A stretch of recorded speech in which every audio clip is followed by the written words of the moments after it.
yesterday. So fingers crossed. Thank you so much for your patience and to all of you in the room. So Simon, what I've just said is, can we get everybody to switch off their computer audio? So in the left-hand side of your screen, if I show you, do you know what it is in the left-hand corner? Leave audio. I didn't even join the Zoom. Fantastic. That's even safer. Brilliant. Thank you very much. So, okay. Good morning, Jin. Yep.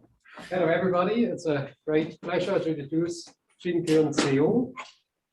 He did his PhD in Minnesota in '91, and already 4 years later, he became professor at Yonsei University, where he quickly was the founder and founding director of the computational science and engineering department, which he shaped and built up. In the book, he wrote several books about nonlinear inverse problems in imaging, where he developed a unique approach of combining theory and experiments.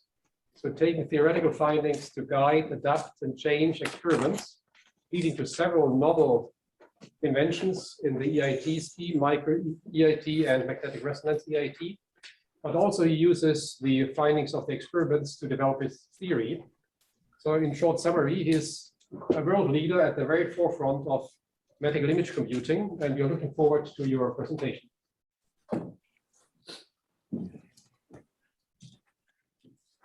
Okay. Okay, can I start? Yes, please do. Okay, thank you for a nice introduction. This lecture is about the method of the deep learning in medical images. The goal is to learn deep learning network, this one, that maps from the input data to the useful output. Here, input is the CT MRI or ultrasound images. We are trying to learn function f to get the desired output. In medical image analysis, there is a big change before and after deep learning. In my opinion, deep learnings are superior in their ability to utilize the prior knowledge of the output compared to the conventional method. Solving ill-posed problem, such as denoising, depend on the appropriate use of the prior information about the output. Before explaining the deep learning, let me briefly introduce some application in our lab.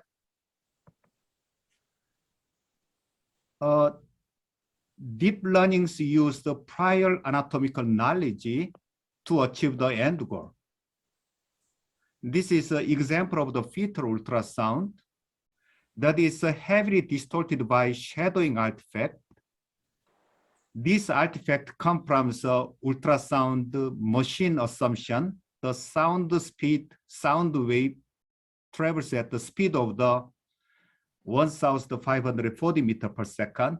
That's the reason why this type of shadowing artifact appears here. But when performing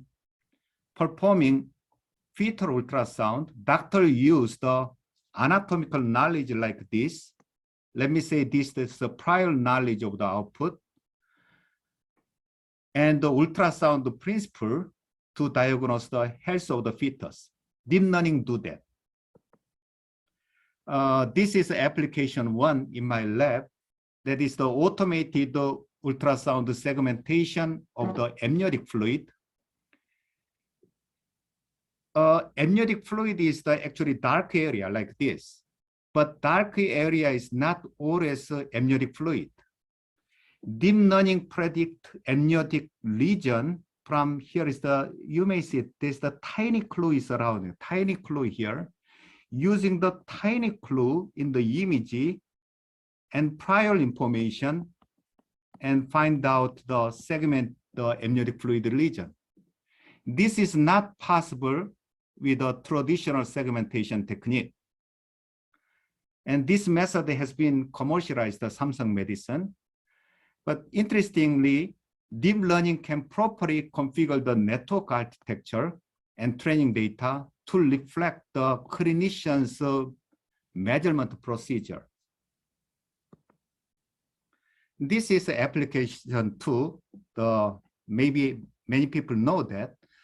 This is sparse MRI to reduce the MRI scan time. This image is obtained using the only 18% MR data in terms of the Nyquist criterion. Because of the violating Nyquist criterion and also not random sampling, uniform sampling, you get the 6-folded image by Poisson summation formula. So actually you only have an image like this. So this is a highly ill-posed problem because the number of equation is around 50,000 and number of unknown, that's the number of pixel, is the 250,000. So number of unknown is much bigger than number of unknown. So this is a highly ill-posed problem. But deep learning utilizes the anatomical knowledge like this. And the mathematical formula, actually this line come from the here.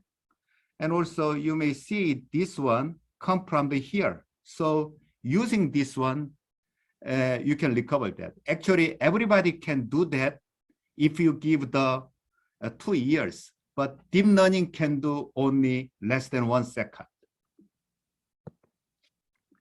In the application 3, automation of the 3D individual tooth segmentation.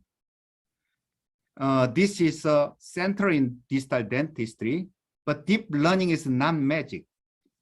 We try to directly segment individual teeth using the deep learning, but that is, we are not successful. Direct 3D segmentation may be difficult to obtain the accurate result, but it can be successfully performed by providing deep learning friendly environment. This one is a deep learning friendly environment. In this box, only one tooth is there.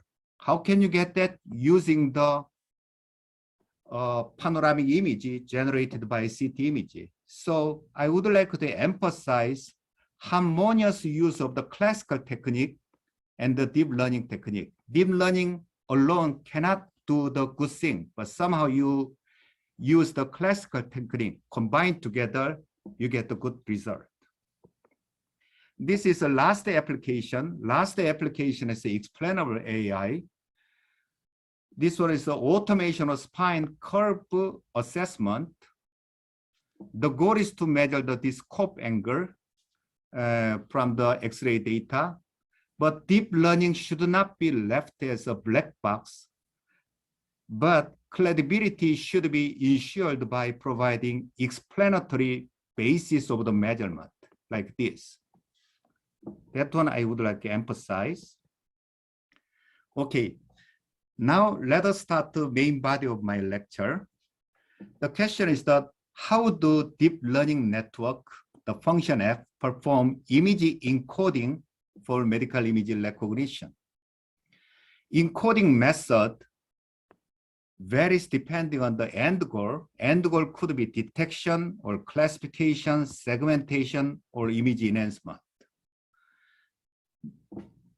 Deep learnings use the convolution filter to extract the feature of the various aspects, because this woman said they try to capture the sadness using the convolution filter.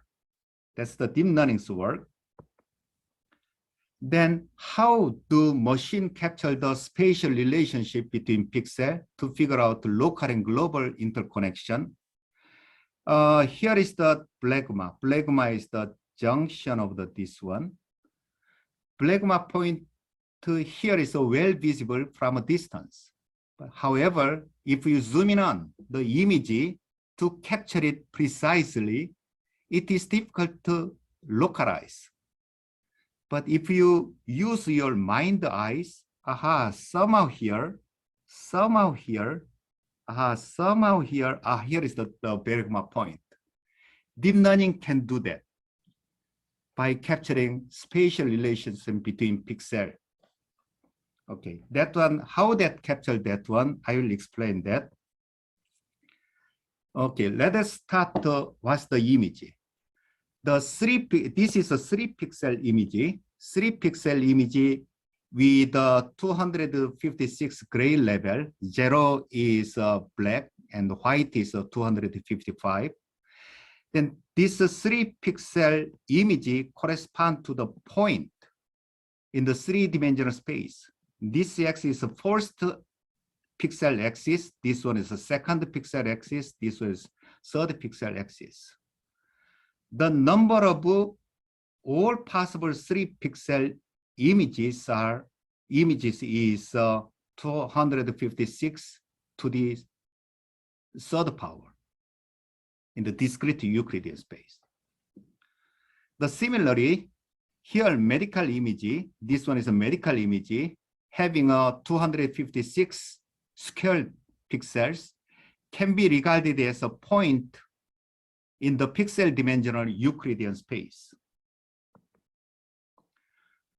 So these medical images can be viewed as a set of a point in the, this one is a discrete Euclid. I try to explain this is a discrete Euclidean space.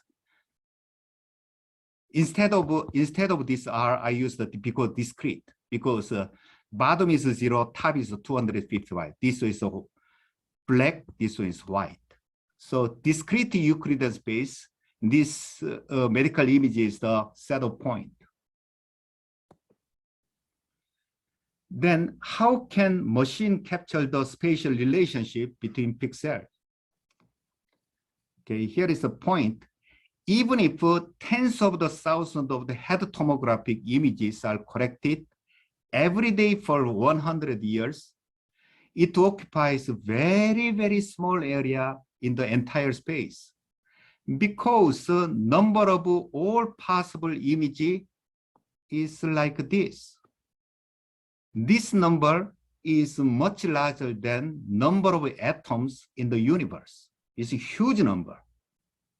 So most of the space, discrete Euclidean space, are filled with the image look like noise. This type of medical images occupy the very, very small area. So I would like to emphasize this part. Many people misunderstand this part. We cannot learn the F on the entire discrete Euclidean space due to the curse of the dimensionality. Because it's all possible images are huge number that is much, much larger than the atoms in the universe. Instead, what you can learn is to learn the function only on the limited set. Let us call this is a low dimensional data manifold. The question is that how can we find the manifold from the data sample? That's the point. Let's go back to the ill-posed inverse problem for a moment. This one is a ill-posed problem because the number of unknown is the much bigger than number of equation. So here, whether or not problem is well posed may depend on how the solution is expressed. Many problems are ill-posed because the solution space is too big. So if this solution can be represented by latent space, the dimension of the latent space is much less than the number of equations, then this low dimensional representation converts the ill-posed problem into well-posed problem by reducing the solution space. Then how can you find the low dimensional representation? Actually, you need the disentangled expression with extracting the underlying explanatory axis. For dimensionality reduction, you want to learn the function, this phi is encoder, psi is decoder, and then you try to make this one is identity map. This encoder aims to compress the input data into the low dimensional representation, while decoder try to reconstruct the input data and using this loss function by minimizing this loss function. Okay, let's take a break to think about the Newton, because this is Newton Institute. Historically, our scientists have always tried to find the sparse representation of observed scene and the various physical phenomena of interest. And this university related with some Newton and Maxwell. There I just give 2 examples. Newton's law can be viewed as a compact representation of motion and force. Maxwell's equation describe the electromagnetic phenomena in a very complex way using the mathematical tool, electric and magnetic field, and the convolution filter. Convolution filter is the gradient, current, divergence. And the traditional image encoding method rely on the model's human-defined rule. I quickly explain that one. In the Fourier transform linear encoding method. And the wavelet transform is also linear encoding method. And the data-driven encoding method is principal component analysis. The PCA generated the principal coordinate axis like this in the order of importance in terms of the correlation between the pixel for a particular set of images. Actually, PCA separate the pairwise linear dependencies between pixels because generated axes are orthogonal to each other. Okay, let us approximate this image by K principal component. This data is corresponding to this point projected onto the span of the K principal component. This is a span. This can be viewed as the best fitting of the K-dimensional subspace. But actually, I already explained in the other lecture, the data manifold is highly curved. So projected image is very different from the input. Hence, so look at here. This one is very different. Hence, dimensionality reduction by linear encoding has a fundamental limitation because manifold is highly curved. So this is the reason why you need a nonlinear encoding that is called the autoencoder. Autoencoder can be viewed as a nonlinear extension of the PCA. The latent variable can be regarded as this type of string connected to the marionette. The generator is also decoder. Sometimes I write the psi, sometimes I write G. The generator can be seen as realizing the movement of the marionette by pulling the string. That's the autoencoder is doing. The structure of autoencoder is like this. In order to explain the autoencoder very quickly, I used a very, very simple autoencoder. The goal is to generate the data manifold by learning the hierarchical disentangled representation. Loss function is this. And okay, usually the encoder use the convolution filter. Okay, look at this 4 filter. This is a Laplacian filter. This is the edge filter. This is a partial derivative. With this filter, you can remove the blind, and then extract the only cast feature. Somehow, deep learning use this type of thing. The main structure of the convolution neural network is that input is here and the convolution, and this one is the most important, ReLU.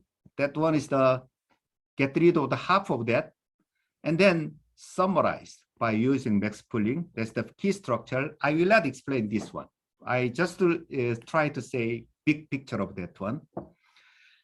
What you want is for encoder to extract the high level abstraction, allowing the decoder psi to generate the new content. So if two images are close from doctor's point of view, the corresponding point in the latent space are desirable to be close with respect to Euclidean space. However, architecture of the classical autoencoder like this may not provide this regularity in the latent space. So look at the performance of this autoencoder. What you want is the decoder generate the medical image regardless of the input.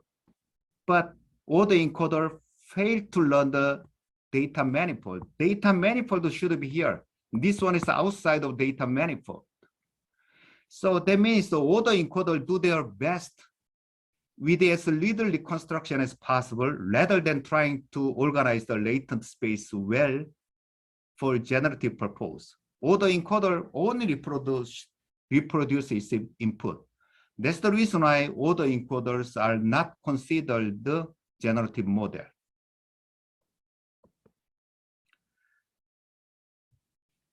Okay, here is a variation autoencoder. This part is different. Variation autoencoder is a variant of autoencoder designed to prevent the overfitting. Interestingly, variation autoencoder VAE encodes the input as a distribution over the latent space. The latent space is this is a mean and variance. Only using this one, and here the Kullback labeler divergence, that one is the regularization. Due to this, VAE acts as a generative model. This one is quite surprising, but this simple technique make a difference. In the VAE, encoded latent variable compressed, normalized, and normal distribution to enable the generative process. Look at this figure. This figure, input data is here. This figure shows the decoder generated the somehow medical image regardless of the input. So that's the reason why variation autoencoder serves somewhat as a generative model. Okay, application of autoencoder is the electric impedance tomography. Here, 16-channel EIT system. In this case, you only have 100 data around, and you try to provide the image like this. Pixel is around 16,000. Then this is highly ill-posed problem. But using the variation autoencoder, you can represent lung impedance image only 8 latent variable. Here we adopt the property of the Riemannian manifold geometry, discern between the EIT lung ventilation shape deformation in the topological invariant framework.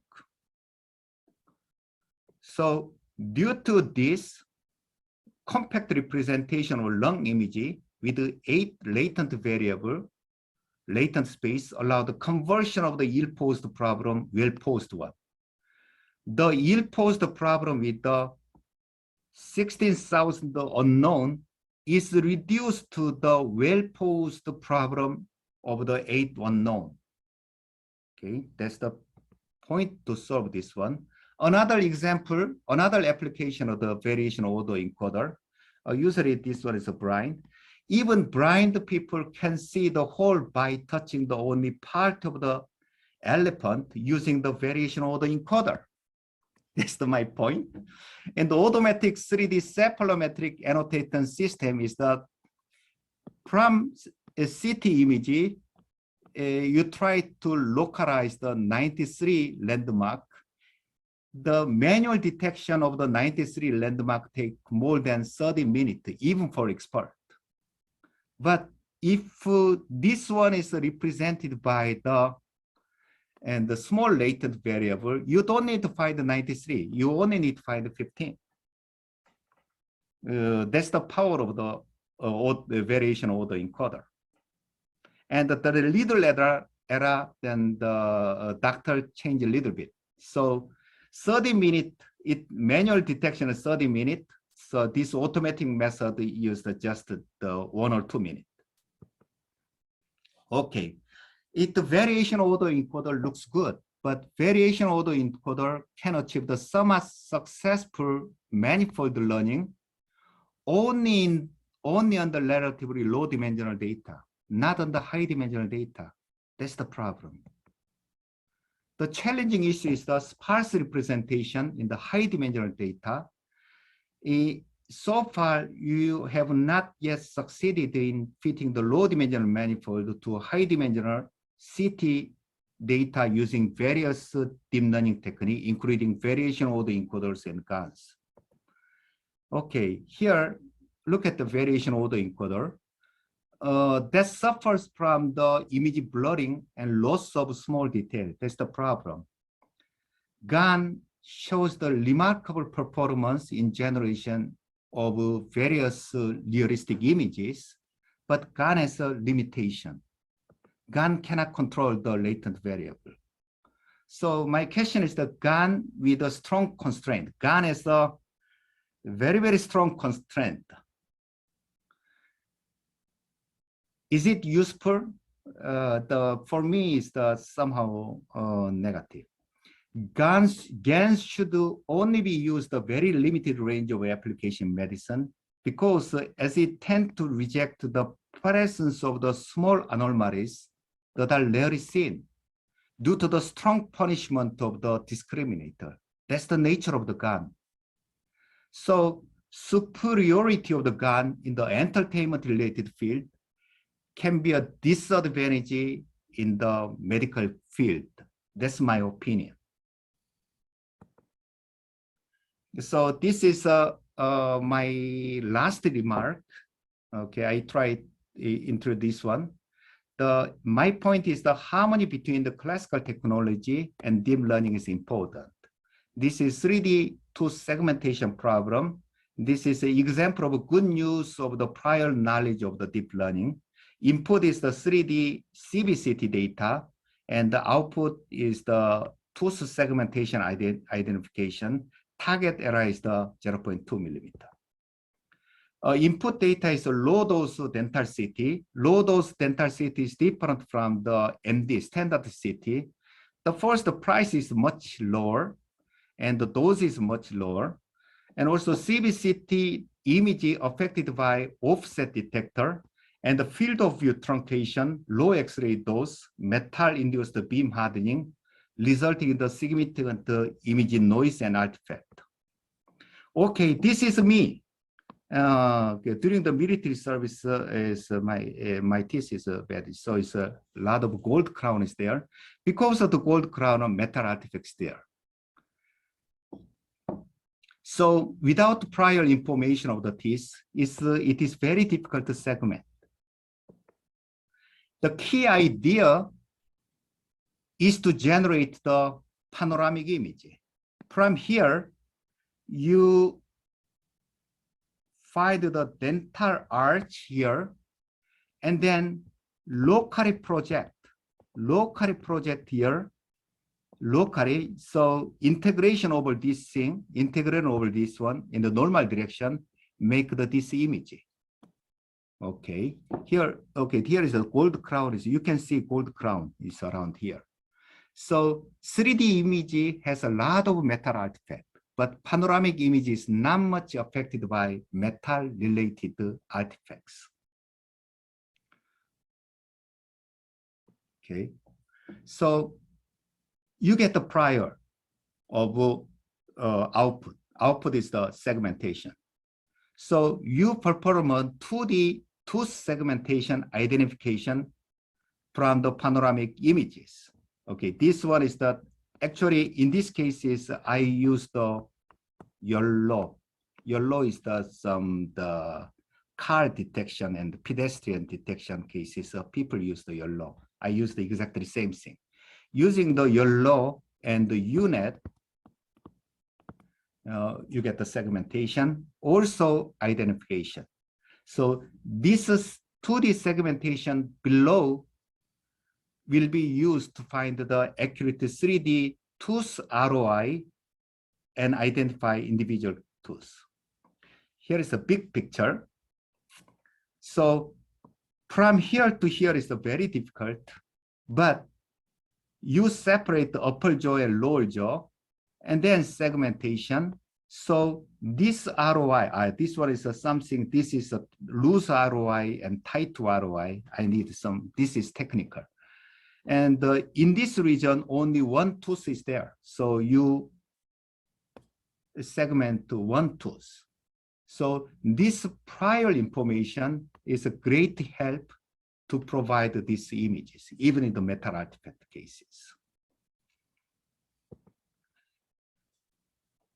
And also, aforementioned tooth segmentation enables the fusion of the CBCT intraoral scan. This one is the individual tooth segmentation.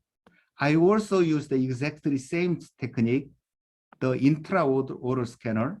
That one is the stitching error is there. Then you complement each other and then integrated that. Then you get the error is less than 0.2 millimeter. So why you are doing that one?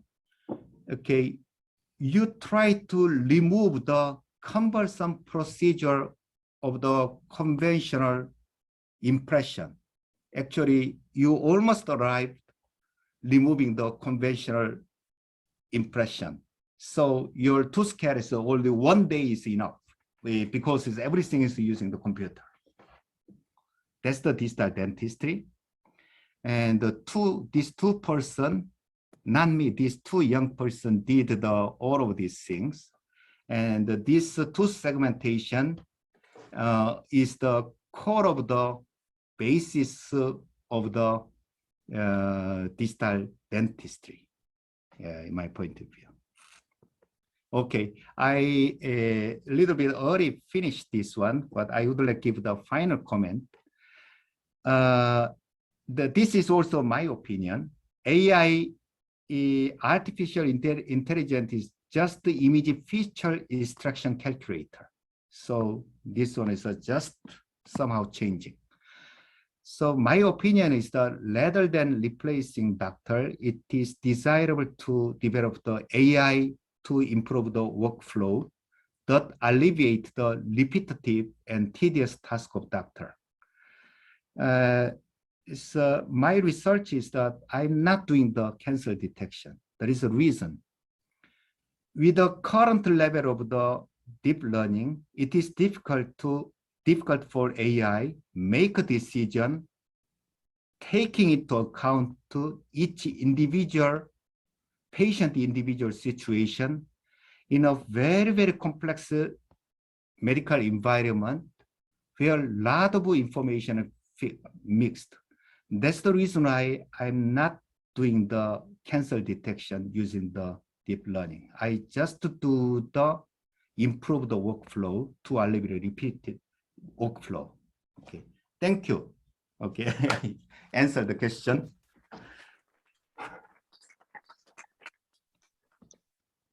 Yeah, dear Jin, thank you very much for this very clear and highly informative presentation. Your view on the different design architectures, it was very interesting. And of course, the last example in how to combine classical methods in coding domain-specific expert knowledge with AI was a very convincing example. So the floor is open to questions from the audience, and also Sören, if you are there, you might check the chat whether somebody puts the question in the chat and interrupt if something is there, please. There's another question. Who's Ozan? Sorry, here you go. Hi, thanks for a nice presentation. So you mentioned early on in your talk that variational autoencoders were somehow well posed because they reduce the dimension. Yeah. But I mean, but I mean, counting dimensions is not. It doesn't automatically mean that the problem is well posed, right? I mean, you need to show that the procedure is continuous with respect to changes in data and so on. Oh, so, yeah. How would you prove that it's really well posed in a variational autoencoder? I mentioned that the variation autoencoder only work in the low dimensional space.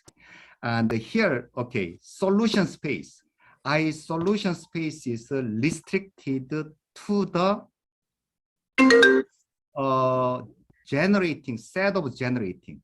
Okay, so it is very difficult to say. So is my set is the low dimensional manifold, In this set, I shrink the solution space a lot. In that case, it's well posed. So it's yeah, that's the good point. So if a generator cannot provide the accurate information of all things, maybe that is not correct. But my answer is that in terms of the best solution space, that's the best result. Yeah. Okay. So it's a good thing is needed. Yeah. Okay. Thank you. Are there further questions, please? Yes, hi. Thank you very much for your talk. I wanted to ask, in terms of the last example of 3D segmentation of teeth, how was the panoramic view segmentation used? Because it kind of seemed like the 3D segmentation was performed on the reconstructed slices. Yeah. And so I was just wondering how the panoramic view segmentation was used in that. Oh, yeah. I answered that. Okay. As you know, metal artifact is very common in dental CBCT. And also, people want to reduce the dose. And the dentists do not have enough money. So there is a lot of artifacts, three-dimensional cases. If a three-dimensional CBCT image, if we directly segment, then the lot of artifact is there because of low dose. So it is very difficult to segment directly. But the panoramic image, that's the key point, is that if you look at the panoramic image is a beam direction is some cone direction. So in that case, it's something like you go back to the X-ray image, something like a panoramic style of the image. In that case, is a metal artifact is dramatically removed, because as you can see, X-ray image do not have a metal artifact. Metal artifact is come from the reconstruction procedure. So two-dimensional panoramic image, you segment the two-dimensional tooth, then you have the prior information, actually not 3D tooth prior information, but the 3D tooth of the projected two-dimensional image, you know how tooth look like. That one is I use that one. That one is but how I use it, I just put in the deep learning, the input data, I change the input data. Then that one is dramatically work. So is it then end-to-end with the input images being the panoramic images? Yeah. Input is the 3D, and then panoramic image is not standard panoramic image. From the CBCT data, you generated the panoramic image so that this panoramic image, where that come from, you already knew that. Okay, by using that panoramic image back project to the teeth part, and then that cutting the RORA, and only one tooth is there, and then you segment the one tooth using the deep learning. Then you have the very accurate images. Yeah. Thank you very much. Okay, there's also a question from the chat from Christoph Schwab. How in the dental example did you train the autoencoder, and how much and which training data did you use? Teeth? Which one? In the dental example, you said you first did this prior extraction of the panoramic view, selecting the appropriate data, but then you trained an autoencoder, or you did some No. I'm sorry. Here is a dental example. We do not use the autoencoder. Dental case is the training data is actually this is also interesting thing. one training data, we spend around the around 1,000. The 10 data at $1,000. Its segmentation is long, but it's you just ROI is reduced, so you only use the 10%, then you get trained very well. And the training is that you use the UNET, actually, FCN, actually, FCN. 2D case is yellow, and the 3D cases, we use the FCN. FCN is very similar to the UNET. Okay, I'm not further encoder. For the panoramic view, segmentation, YOLO, and for the 3D reconstruction, the FCN. Yeah, UNET. I use the UNET. Yeah. Okay, thank you very much. I think we are perfectly in time. So this was a great presentation. Thank you very much again, and I hope to see you again soon. And we have now a break until 11 o'clock, and then we have short presentations for the posters. Thank you very much again. See you again in half an hour.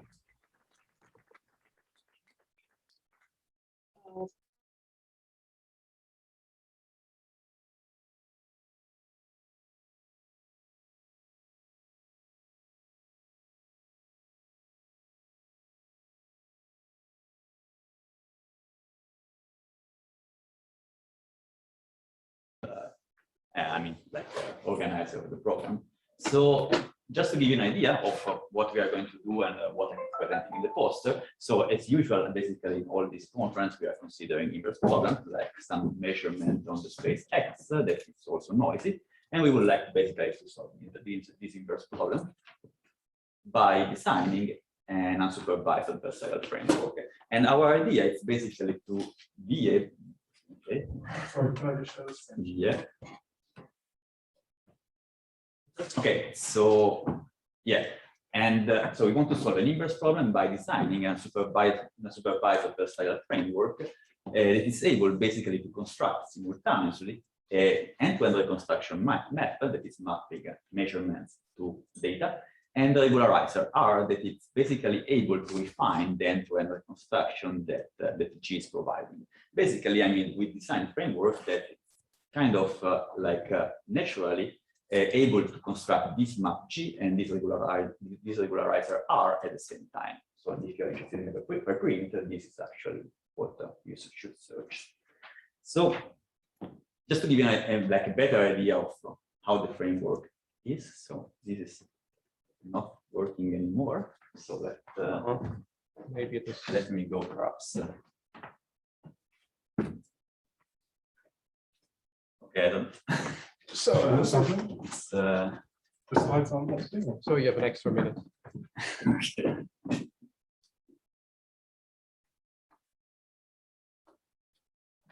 Okay. Okay. So our setting is basically the following. So we are optimizing such objective that is going to be basically given by the sum of two competing terms. So here Px is the data distribution, Py delta is the noise distribution of the measurement. And if you can see, the objective is made up of two terms. The first one is some average reconstruction error. And the second one is sort of data-driven regularization given by the Basses time distance between the data distribution Px and the image by the map G5, that is the end-to-end reconstruction of the distribution of the noisy measurements. And the idea is that basically what you would like to do is basically in a sort of unsupervised way. So basically just having data in X and Y and not their data, being able to find the map G5 that is able to minimize the average reconstruction and the sort of data-driven regularization in this way. And basically we solve that by like using Cantor-Ovich duality and express the Basses time distance using the standard Cantor-Ovich duality. So it's a maximum of this quantity minimized and maximized on the discriminator. And basically designing the objective by that, we actually optimize that using an whole approach that, alternate gradient descent steps in for computing the maximum and computing the minimum.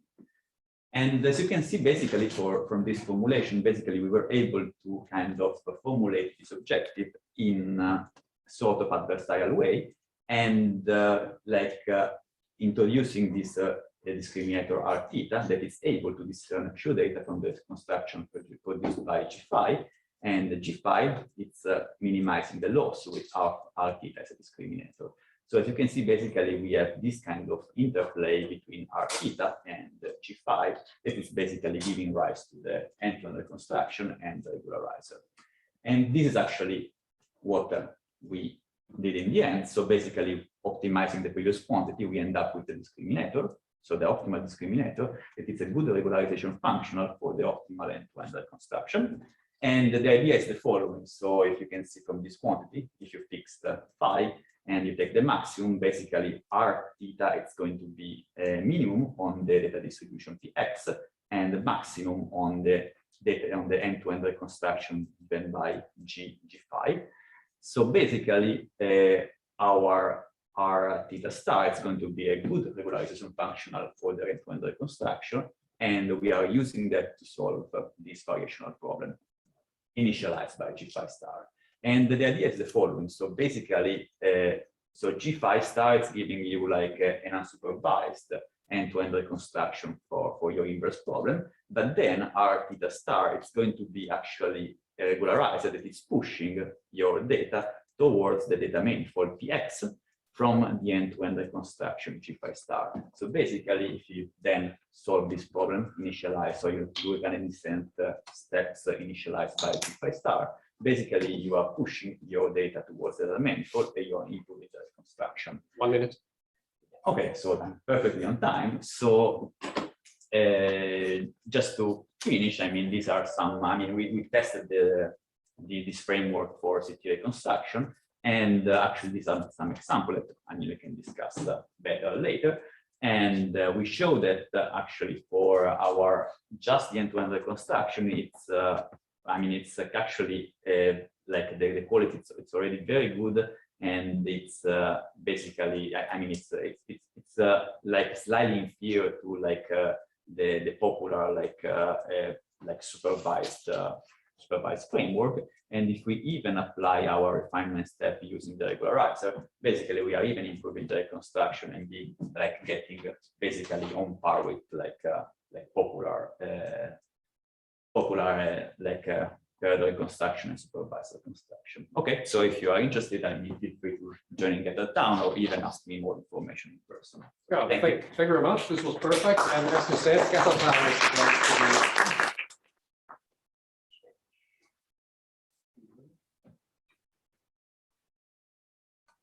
go back to full screen.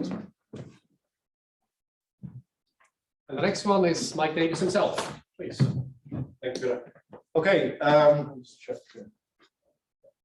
Right. So I want to our poster present some work that we've done on a new technique called equivariant imaging, and we're trying, like a lot of people here, to solve inverse problems y equals ax, and we want to learn the reconstruction function f of y that gives us back the original image.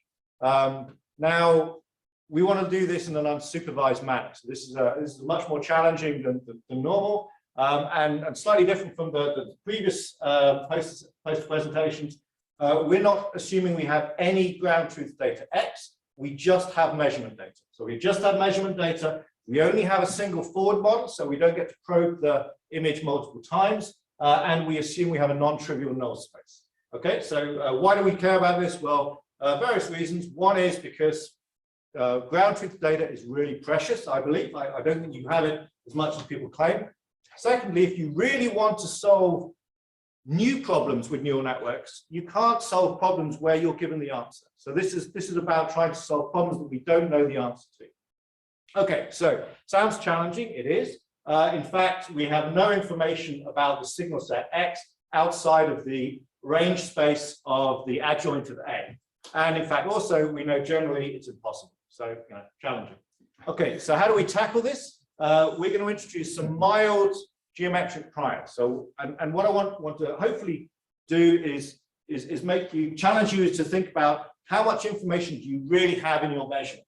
So, okay, we're going to assume that the signal set X is invariant to some group action. So that could be shift invariance, rotation invariance, reflection, etc.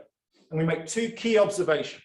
First of all, if I have observed X through A, then I've also observed X dash through A TG, where TG is one of my actions of my group.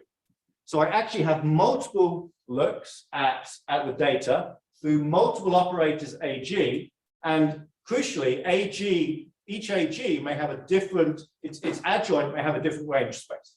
So there's potential for information there.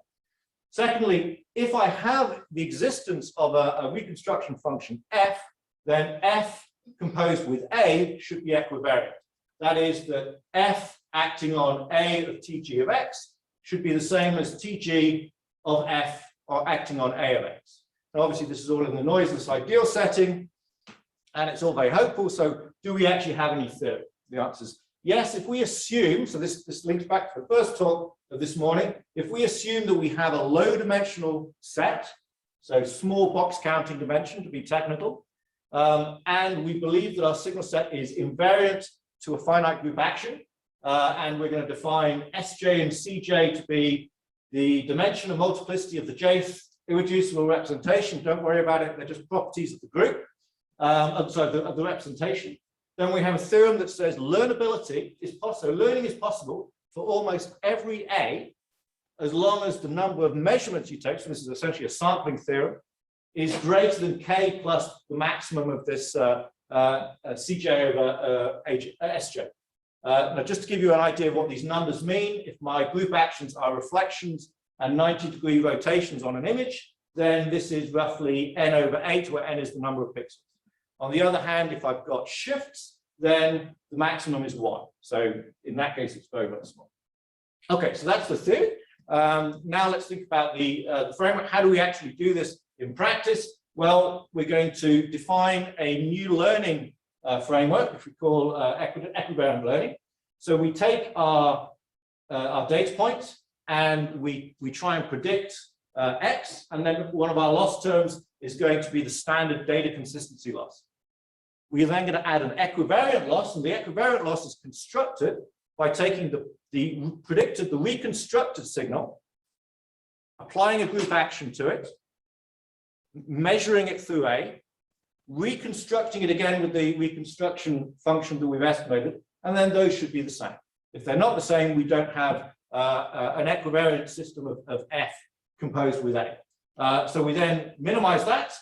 So essentially, it's an end-to-end. We're typically using pseudo inverse followed by something like a UNet. It's actually very general. You can use any network.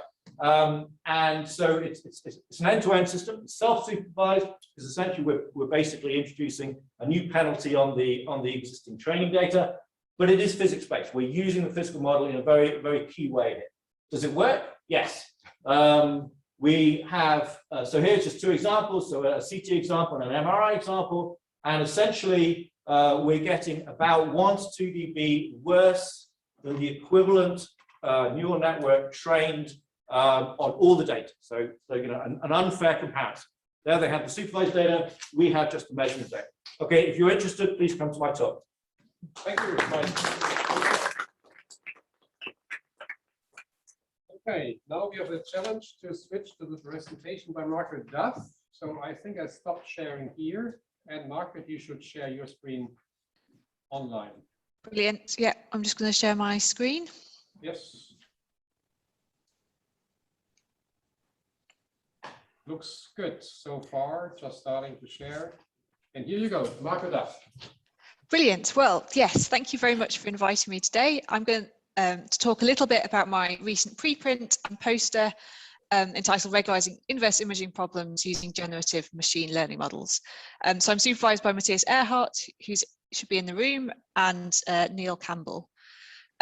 Cool, so I'm doing inverse imaging problems. Just to set notation, I have my forward model A, my image space X, and my data space Y.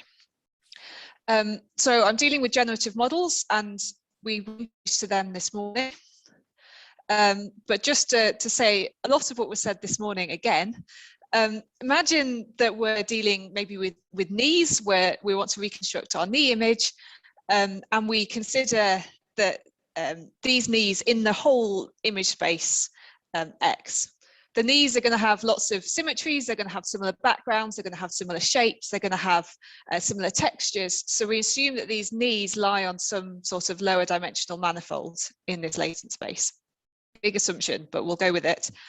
And we consider a generator going from some lower dimensional latent space Z through, which gets mapped through a generator G and sort of parameterizes this manifold.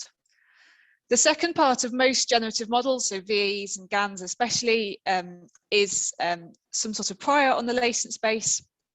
So adding this prior here are just a standard Gaussian prior on the latent space. If we map it through this generator, we get some sort of probability distribution over the latent space, over this manifold, sorry. So we've got this of high probability knees, maybe the nice normal healthy knees being sort of higher probability, and maybe a particularly tall person or particularly short person having having knees that are sort of in the lower probability. So I'm using these generative models as part of a regularizer in inverse problems. And in this work, I compare 3 different ways of incorporating this. So the first one, introduced ISML 2017 by Bora et al., looks at restricting the reconstructed image to lie in the range of the generator. So this is like what was talked about this morning in considering reducing the problem from this whole big X space down to this lower dimensional latent space.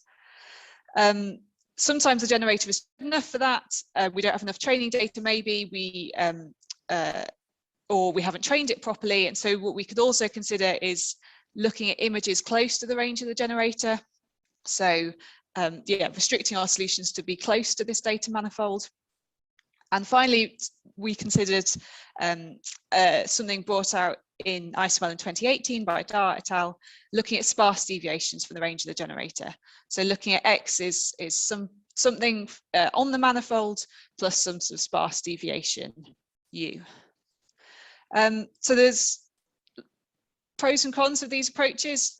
Big pros are we don't require any paired training data. We just need examples of sort of reconstructed images. So it's very flexible to changes in the forward problem. In some ways, being able to generate from your generative model, you can sort of look at what prior assumptions you place on your inverse problem. So it's really interesting. It's sort of some way less black box. But this is still an iterative reconstruction. And again, as talked about this morning, generators can do very well at sort of those lower dimensional problems like the teeth, but maybe less well at some of the more high dimensional problems, but generative models are improving all the time. So I'd love for you to come and talk to me at the poster session on GatherTown. I'm really interested in any topics around generative models, inverse problems.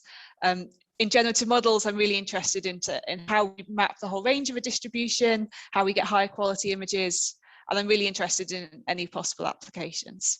So yeah, please come and see the poster, and a quick plug for the preprint as well. Brilliant, thank you.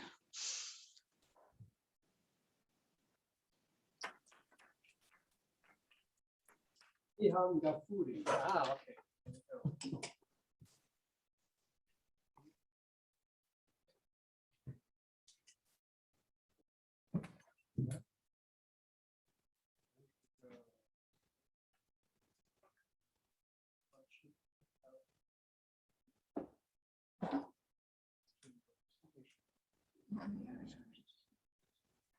Do you know how to go to full screen again?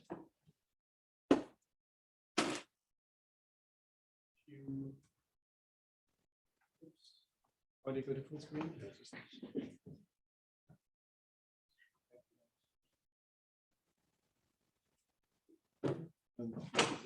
And you have 5 minutes starting now. Thank you very much. Thank you. Good morning. So I'll be talking about the impact of scanning filters stability or robustness of classification decision. Why that's important to us. The project is classifying malignant and benign ultrasound images. The major problem here is having very small or different variety of region of interest. The top ones are liver ultrasound images, and the bottom one are bladder. So we have region of interest images from 15 by 15 to hundreds or nearly 200s. One problem we have when deploying such, trying to have a good model robust against different noises or natural perturbation, different modality of machines that taking ultrasound taken with. When you train your model on one data set, when you try to apply it on unseen data set, the accuracy would drop drastically. So we try to see and understand what's happening during the deep learning, or precisely convolutional neural networks, at what level the features will be laying, especially for the convolutional layer, then the fully connected layer. So one problem we have here when we do the resizing of the images, we might lose some of the features. So we have, for example, ultrasound images, the original one, and if we apply the Gaussian noise and we pick two different filters, one filter from the convolutional layers, let's say they are very well conditioned, and the other one are very ill conditioned. For the very well conditioned filters like this, we can see the features from the original images. But when we try to pick one ill conditioned filter, we applied for the original ultrasound image and the image with the noise, we can see the distortion of the features. So such behavior, so let's say we are talking about one good quality of ultrasound image here. One downside here, if we have lots of ill-conditioned filters in the convolutional layers, because they are based on Gaussian distribution or uniform distribution. So if we are talking about the pre-trained models, for the pre-trained models, they have regularization, dropouts, and you can have also different type of augmentation to your data. So in a way, you are trying to avoid overfitting here, but these kind of filters exist in the pre-trained modules. So when you try to use the module in a transfer learning mode, what happens to these filters? They are ill-conditioned, and let's say if they are in 1,000, their condition number, it will be 10 times or 15 times more ill-conditioned than the original pre-trained one. So yeah, then we try to see, okay, what if we have different type of weight initialization like narrow, blurred, and heat with different type of activation functions like ReLU and Happoly. So we can see we have stable and unstable filters, no matter like the type of weight initialization or the model you are using. So we try to see, oh, it's Okay. which code? Okay. So we try to initialize different and have customized CNNs and initialize different weights based on Gaussian distribution. So what we have here, we have the default. We didn't do anything to the weights. We have mode 1 to mode 9. So here you can see mode 4.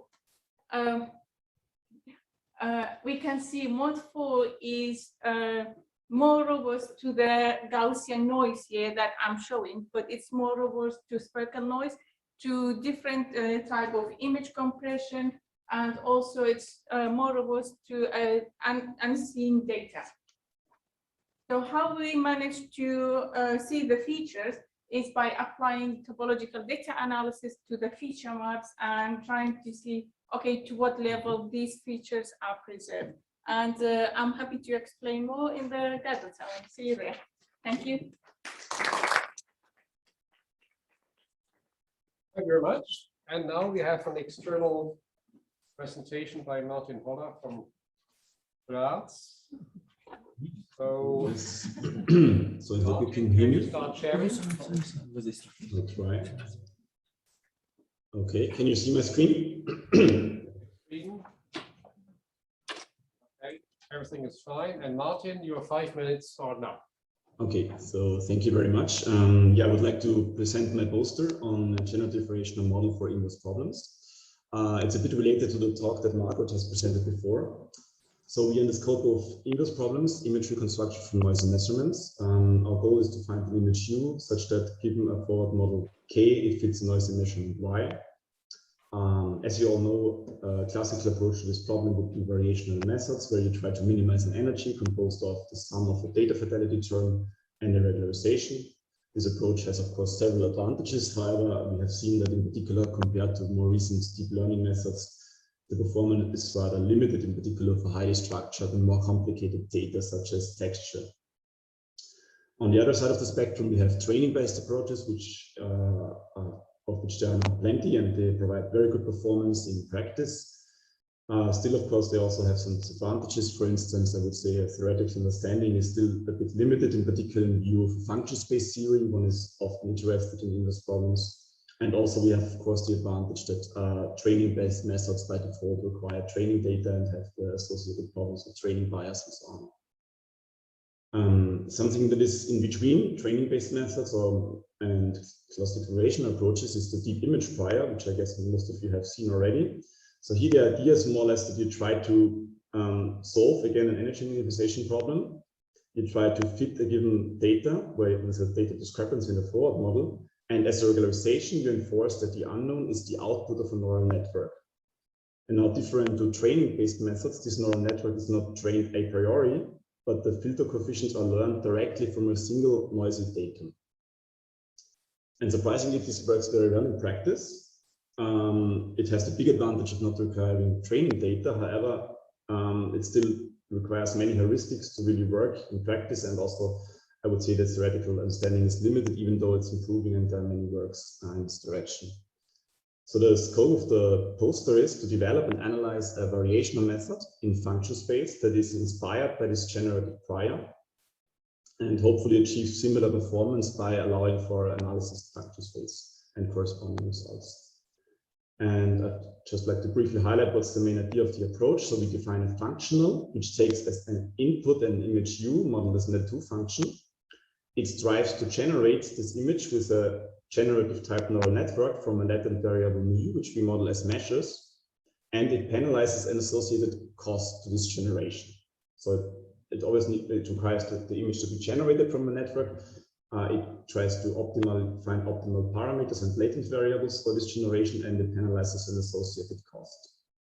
As such, this can be used as regularization. And using this setup, one can show analytically that this functional has the properties one would like to have when one uses it for the regularization of inverse problems. So it's possible to show that this approach, again, gives a coercive functional in appropriate topology and is lower semi-continuous. So we have the basis for stability. What's also interesting is, since we are now dealing really with functions, we can speak about regularity, and one can show that this generative prior is finite if it has more than 2 layers, if and only if the input function U is continuous. So this is in some sense a proof that it really employs some regularization. It cannot represent arbitrary unstructured noise. And moreover, using the property of the generative prior we have seen before, we can employ this in a variational setting, possibly combine it with a classical variational functional that deals with, say, piecewise smooth data, and we can obtain well-posted and stability results using this model in variational methods in function space. And I want to highlight without any non-trivial assumptions. So this really applies to the model as we use it in practice, and there are no assumptions on the forward model that are non-standard. At last, some numerical results. So as a showcase example, I consider in-painting 2 images. We would like to reconstruct an image with 30% of the pixel. On the right, we see the result with our generative approach.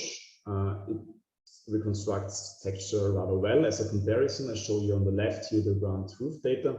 On the center, I show a standard variational approach using TV regularization, and you can see this works well for the smooth areas, but it has, of course, no chance to reconstruct the texture areas. And here in the center, you can see the result with a deep image prior. And the message here would be that we at least achieve a comparable performance to the deep image prior, but we have a well-funded variational method, and we require about a factor of 100 less parameters than this method. So for more information, I would like to welcome you at my poster. Thank you very much for your attention. Thank you very much, Martin. Sharing, perfect. And the last presentation is by Subramanian Ramamurthy, and you can share your screen now.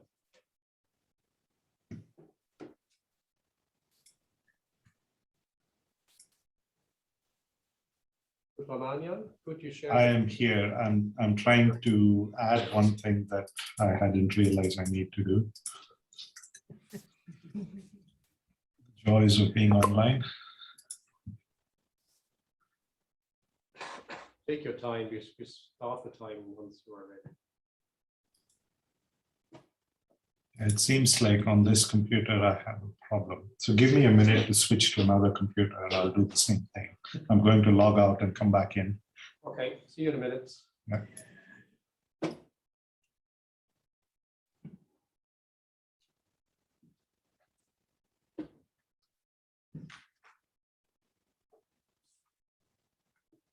So we will be 5-6 minutes over time. That's okay. So yeah, lunch is at 12:30, so we have about an hour.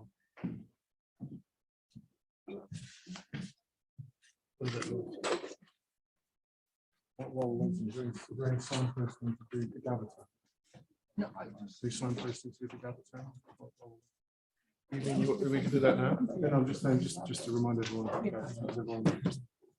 Just mentioning. Okay. We have. Simon, you want to say?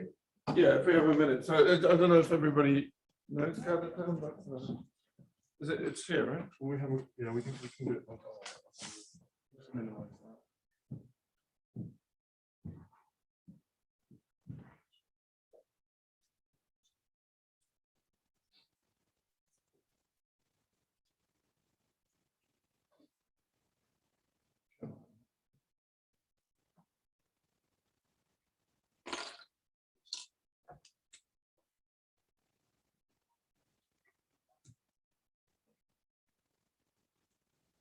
Right, so if you haven't used Godan, so in the welcome pack, you've got a link to it. I'll just put in. So you go to that link and you put in the password, which is IN.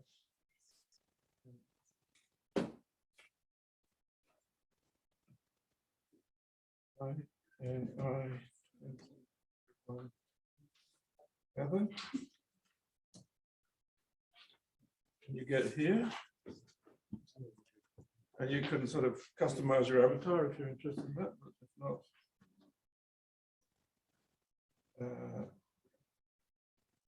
And then you join here. And, Hello. we'll come back to that in a moment. Okay. Perfect. So Superman, you're really great. You managed. So 5 minutes are yours. All right. Thank you very much. So good morning, everyone. It's a pleasure to meet you virtually. Thanks for your patience. So it's my pleasure to tell you about some work that I've been doing in collaboration with a group in quantum chemistry. So I'm going to talk to you about the application of deep learning methods in the context of inverting some data that comes from ultra-fast X-ray scattering experiments.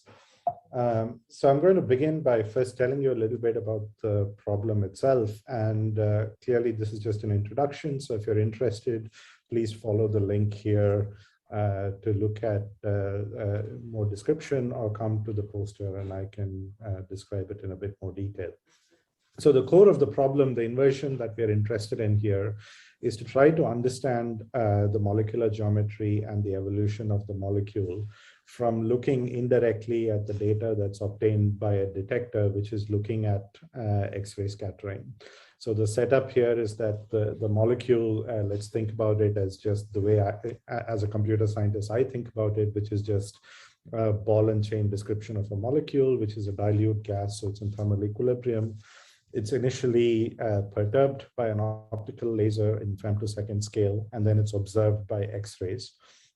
What's important from the point of view of the inversion problem is that the intensity pattern that's seen in the detector is given by a formula that looks like this, which depends, among other things, on what is the probability of the molecular configuration, and then given a configuration, what is the probability of electrons being in certain places. And the nice thing with these kinds of experiments is that the detection is really the Fourier transform of the electron density. And what we really care about are these one-dimensional patterns that are shown in the curves on the right-hand side of my slide. And so what we are asking is, from looking at the evolution of these curves, can we make an estimate about the geometric configuration of the molecule? And of course, what makes this difficult is the fact that this is a multi-body physics problem associated with all of the computational complexity of solving that problem. We are approaching it with a deep neural network architecture. So we are directly solving the inverse problem by trying to learn the underlying dynamics using a network architecture, which in these slides I described to you using a graphical notation, and the equations are in the paper. So the core of our architecture is to use a variational autoencoder, which takes the detection as an image and tries to reconstruct it, and in the process generates a latent space that is extracting what is essential about the dynamics in the image. So in this case of the example, we are interested in reconstructing the dynamics of a bouncing ball, and a VAE with suitable loss functions can reconstruct that.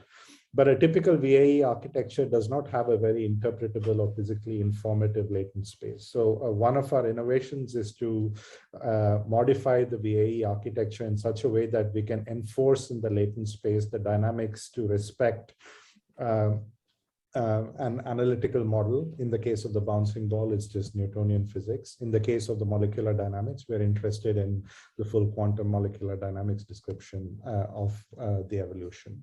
So our architecture combines a couple of different features. Firstly, there is the VAE backbone, which is looking at the detector image and trying to ask what is the underlying description in terms of the appearance model in that detector image. We are also interested in modeling the actual evolution of the dynamics in that latent space, for which we use a recurrent neural network component in the neural network. And in addition, we want to enforce the mean and the variance of the VAE to be conditioned upon this hidden state, which is describing the dynamics. And so we have these three components that come together to take what is an uninterpreted detector image, but then it's going to be regularized by similarity to the underlying molecular dynamics description. And it's also going to be trained in such a way that the latent space separates between the appearance model and the dynamics part of the latent space.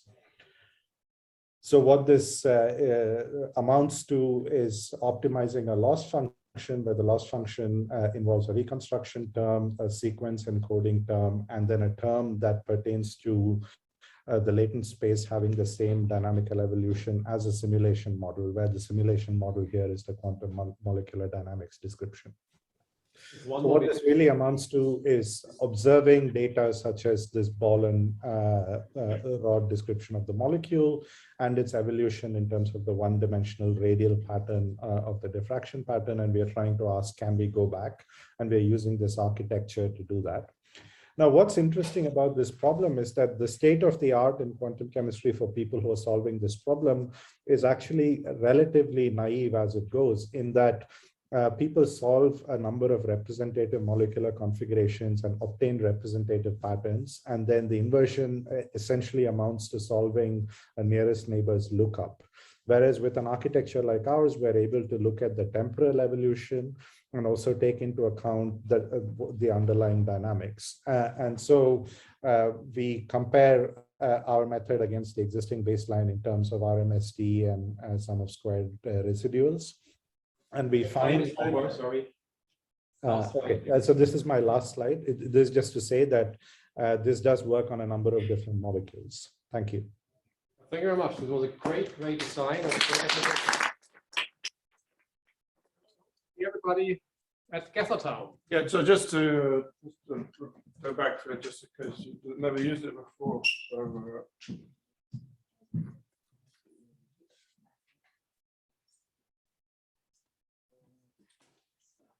yeah, so you go and try that now.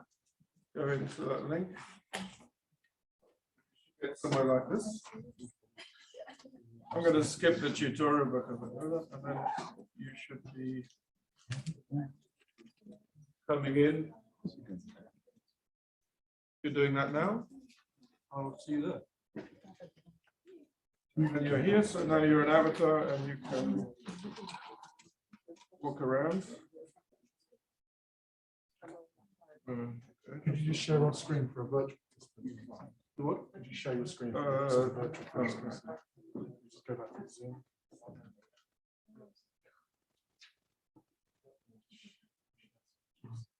Nothing. Just oh, yeah, click on that. Yeah. So I'll just show you guys. Chrome extension. Okay, sorry, so I wasn't showing to the online, so you should be in here.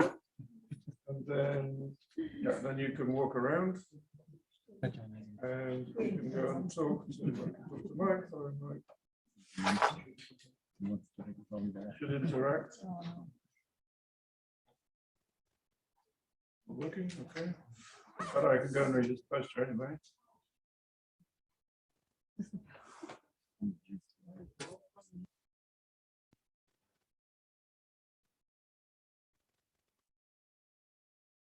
So the mic turns up, you can talk to me about it, and that's how Gathertown works, so enjoy. I think you probably made it more than. Yeah, but you want to, I mean, what do you say? Okay. I guess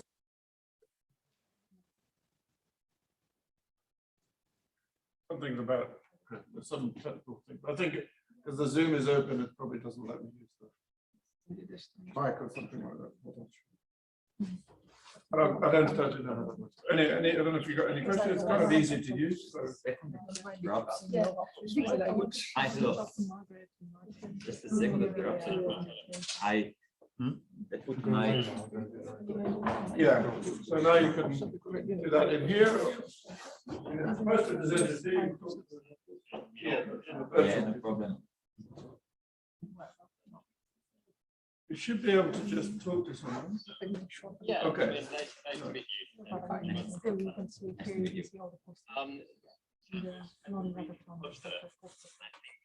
What yeah, Carola and Elton were doing, right? And one Should be able to talk one to one.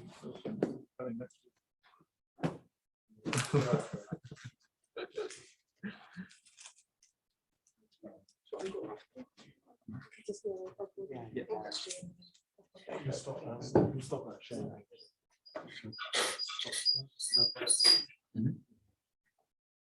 Shall I just leave it here or end the session? And it's about leave it this time.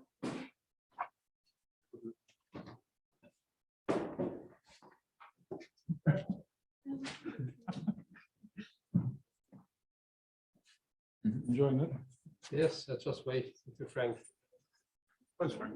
Frank Kubeling. Yeah, the opposite. I think that I blocked the post there, honestly. Yes.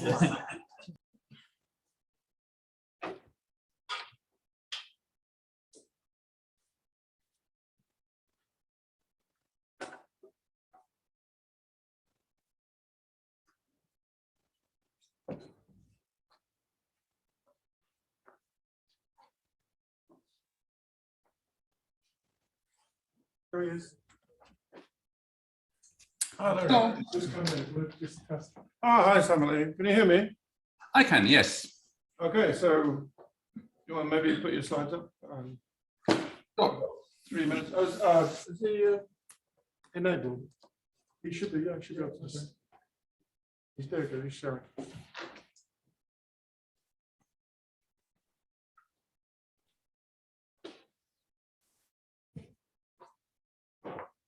Perfect.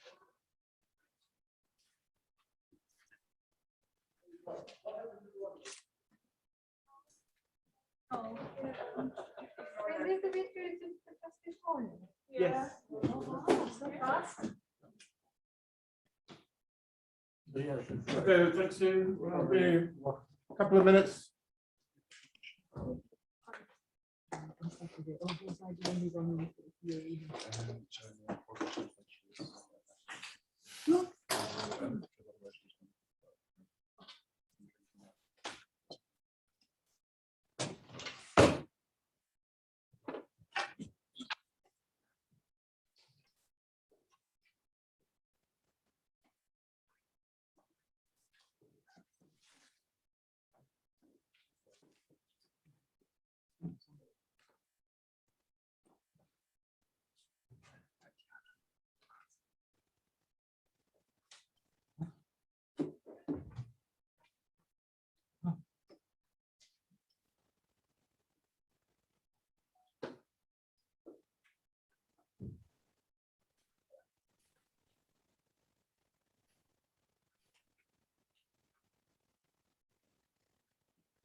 Oh, great, great. So good afternoon again, everyone.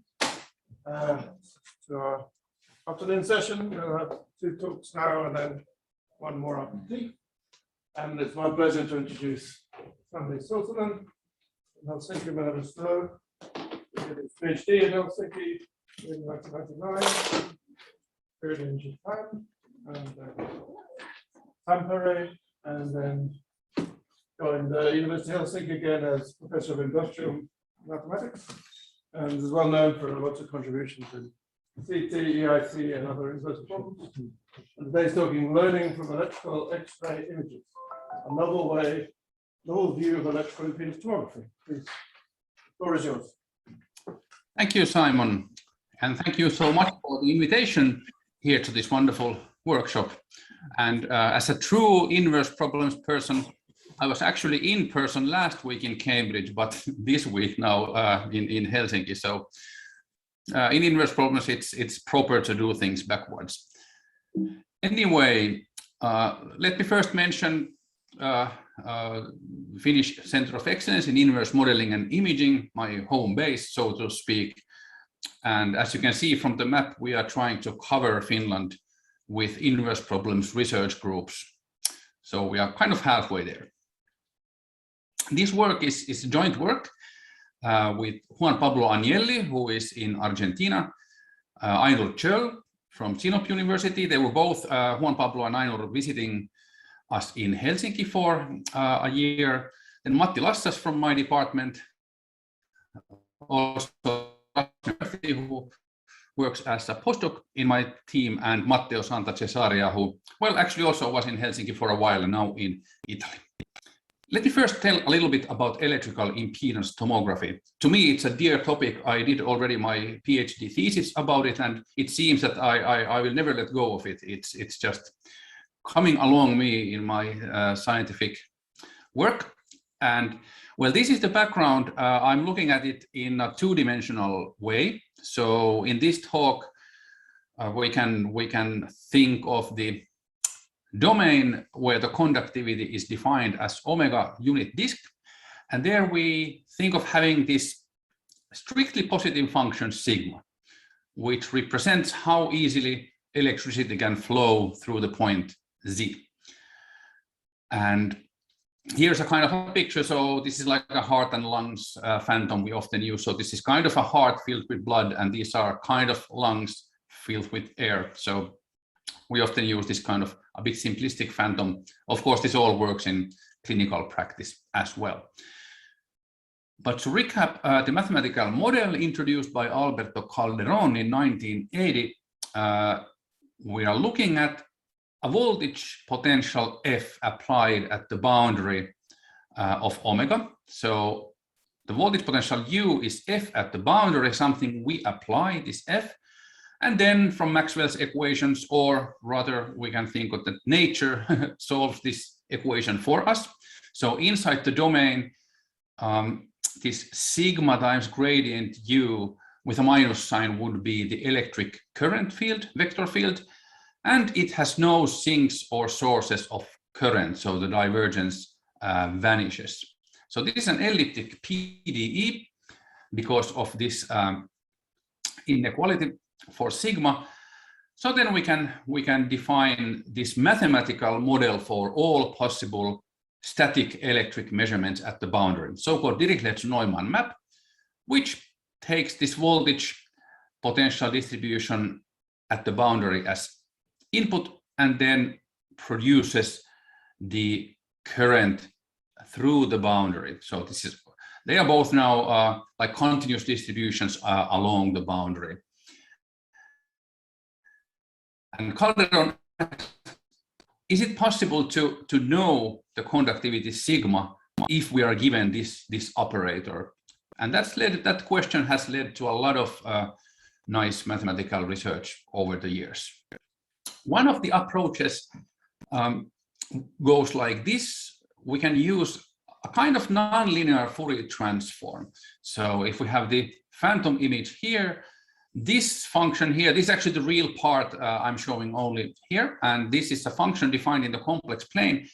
And Adrian Nachman, in his very influential paper from '96, showed that if we really know this operator, then there is a boundary integral equation we can solve for certain traces of exponentially behaving solutions, and then we can compute this transform and apply the inverse transform. Later, we looked at this problem with Matti Lassas, Kim Knudsen, and Jennifer Müller, and found that if we plug here the actual more practical measurement, like a noisy matrix containing these electric measurements, and put it to a numerical approximation of the boundary integral equation, we do get the values of the transform, but only in a disk near the center. So if this is the perfect transform, and imagine this continuing up to infinity, the whole plane, what happens in practice is that there is growing instability as we go away from the origin in the complex plane. So we get this numerical garbage and a bad reconstruction. And then one option we studied was, what if we do an engineering approach and cut out the bad part? So just use this middle part like one would do with a linear Fourier transform in a low pass filter. So then it turns out that we get a robust reconstructed image. And this is actually a regularization method in the sense of the classical Tikhonov style variational regularization school, as we showed in our 2009 paper. Okay, this is all well and good, but as you can see, the reconstruction is quite, and in some applications, it's okay. For lung imaging, one can see a lot, even from these images, but I'm actually interested in stroke imaging. So using EIT for looking at problems of blood circulation in the brain. And there are two main types of such problems. Here you can see an ischemic stroke. The dark part of the brain here is not receiving blood because a blood clot is clogging some vessel here. So this part of the brain is deprived of blood and oxygen. And on this side, you see a hemorrhage. This white part here appears, well, blood appears white like this in a CT image. So with a CT, you can clearly see which one is it. From the symptoms, you really cannot. The symptoms are exactly the same for both of these. And this makes it tricky to treat. I mean, the doctors need to use a CT or maybe MRI to see which one is it and then start treatment. We're looking for two ways of using EIT. One would be maybe something like this, having a cap, maybe a cap like this, or maybe this is in David Holder's lab at University College London. Some kind of helmet maybe like this used in an ambulance to check which one, which condition the patient has right there. And another maybe even more important application is for a stroke patient in an intensive care unit. You see one example here. And currently, when the doctors want to see how the treatment is taking effect, is it any good? Is there new bleeding in the brain? They have to detach the patient from all of this and take the patient to imaging, usually in the basement of the hospital. And for very sick patients, this is even dangerous and also very tedious. So we are also imagining one could have here a constant monitoring with electrical impedance tomography to see what is happening inside the head. So that's our motivation. And we kind of think that maybe it's not the best way to try to compute a full image through the very resistive skull. This is a it's very much to ask for. So we are kind of looking at, could we extract partial information instead of a full image, and then use deep learning to interpret that information. And this approach is based on something we call virtual hybrid edge detection. Hybrid because we are kind of using X-ray imaging techniques here, but virtual because we don't use any X-rays. Let me explain. So we started this work. Well, actually we started this with Matti Lassas and Alan Greenleaf and Günther Ullmann in, I think, year 2000. Then we started to look at these mathematical objects needed here, but actually this approach by Astala and Päivärinta from 2006 turned out to be a key how we could make everything to work.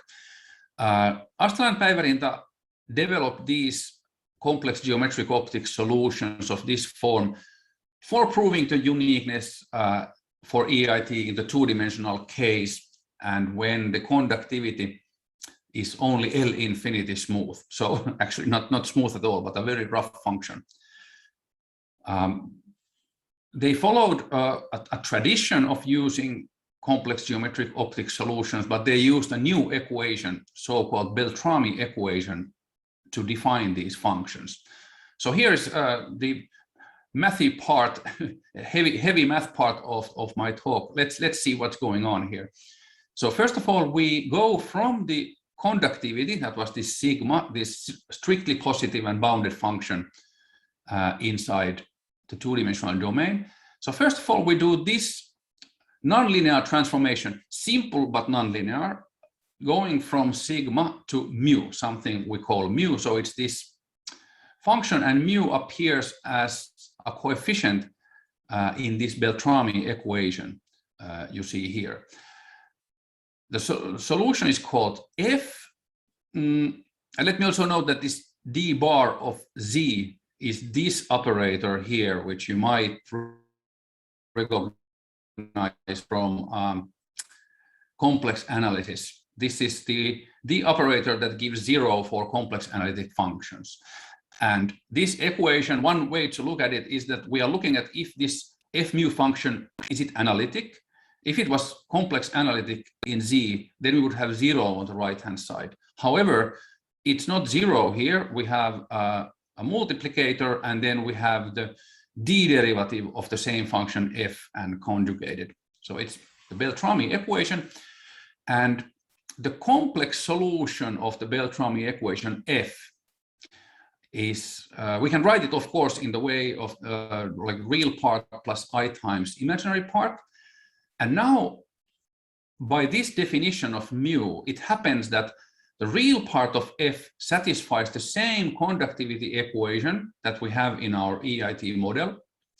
And curiously, the imaginary part satisfies a similar conductivity equation, but with conductivity 1 over sigma. And this is now a mathematical construct because we cannot measure anything related to this conductivity. In the practical measurement situation, our patient has this conductivity inside, and this is just a mathematical construction. So what Astala and Päivärinta did, first of all, they defined functions. They wrote the solutions of Beltrami equation in this way. So the leading order behavior is e to the ikz, and the ikz here is really something that grows exponentially. This is not unimodular, although it may look like it. And so k and z are both viewed as a complex number. K is a parameter here. But this f is not really equal to e to the ikz. There is this perturbation or deviation from being the exponential. And these guys, omega plus and omega minus, contain important information about the conductivity. And there's the asymptotic condition like this. So Astala and Päivärinta showed how to construct these kind of functions, and they showed how to reconstruct an L infinity function from the knowledge of the Dirichlet-Neumann map. But we use these solutions a bit in a new way. And also mention this very, very brief history of this approach.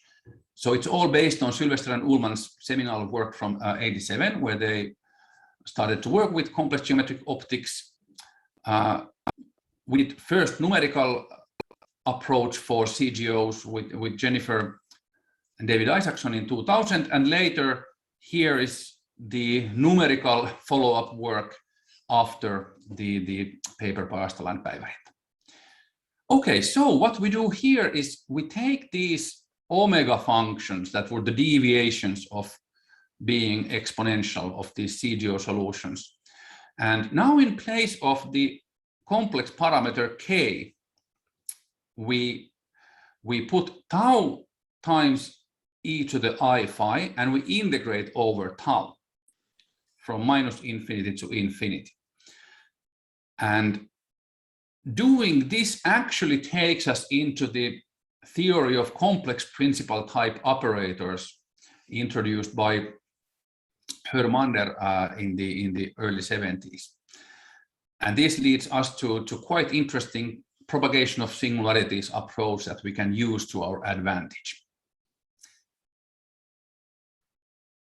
Let me mention just quickly about the construction. We use some of the same operators that Astala and Päivärinta used. So here we have the inverse of the D bar. It's called the Cauchy transform P. And then there's also the Berling transform that switches between the D and D bar operators. One way to define it via this principal value integral here. And then we use these this explicit function, which is a unimodular, and alpha and nu are defined in this explicit way. And we make use of this kind of operator that has P and S in it, and also some pointwise multiplications by these functions I'm defining here. And now in our 2018 paper, where also Matteo Santacesaria joined our older team to finish all of this, we write this omega as an infinite series like this. We call it a scattering series, although this is not really any physical scattering. This is like formal mathematical scattering. This is actually based on another construction of Astala and Päivärinta solutions given by Huhtanen and Perämäki for numerical treatment of these solutions. But actually it turned out that their slight reformulation of the construction is really nice, because it allows us to do this, construct this infinite series where the first term has a very important meaning. The single scattering term omega-1 is actually very simple. It's just the d-bar inverse applied to alpha, where you may recall alpha is just this function containing the mu coefficient and then some explicit stuff here. And then if we also integrate the z variable over the boundary, kind of average over these functions that are already Fourier transformed, we get something related to the X-ray transform. Let me give you some idea how these functions behave. Here is a conductivity, and if we choose the angle we had phi there, if phi is 0, it means that our virtual X-rays are vertical. So then omega plus hat only shows some kind of signal in the location of these jumps in the conductivity. We can make it a bit clearer by subtracting these two kinds of functions. So we lose this kind of nonlinear artifact in the middle. And then with the averaging operator, we are actually arriving at this kind of profiles that seem to react to these jumps in a meaningful way. And we could make this more formal by proving a theorem that very much resembles filtered back projection related to X-ray imaging. That's where the virtual X-rays come from. So what we proved was something like this. If we knew the T1 operators applied to mu, which actually we don't, what we have in practice is just T without this one, so not just the first term of the scattering series, but actually the full scattering series. So can't quite do this in practice, but the theorem says if we would have this one, we can apply the adjoint of the operator and then a filter, and we can recover mu. So if this looks a bit weird, let's compare it to X-ray tomography, where we have the radon transform of mu. And what is typical, we apply the adjoint of radon transform, which is called back projection. And then we filter. Here we have half a derivative. Here we have half a smoothing operator. Let me just quick demonstrate you how this one looks like. So if we think of the radon transform, so this is the parallel beam radon transform data of two disks. So here you see the disks overlap for these X-rays. These orange ones are X-rays. So we have these X-ray profiles from all directions. That's how the radon transform looks like. And then, oh, sorry, there's from, let me go away. So this is the back projection operator. So we can throw back these profiles into the image domain to get roughly the original image back. So this is what R star is doing. So it takes in the radon transform, which is in yellow here, and puts it back to the image domain. And then as one more thing we can do, we can take this blurry image, Fourier transform, boost high frequencies by this so-called Calderon operator, just multiply by the length of the Fourier vector. And then, well, according to the theorem by Johann Radon from 1917, we get the original target back. That's how this formula works for X-rays. And as you saw, we have something very similar for EIT here.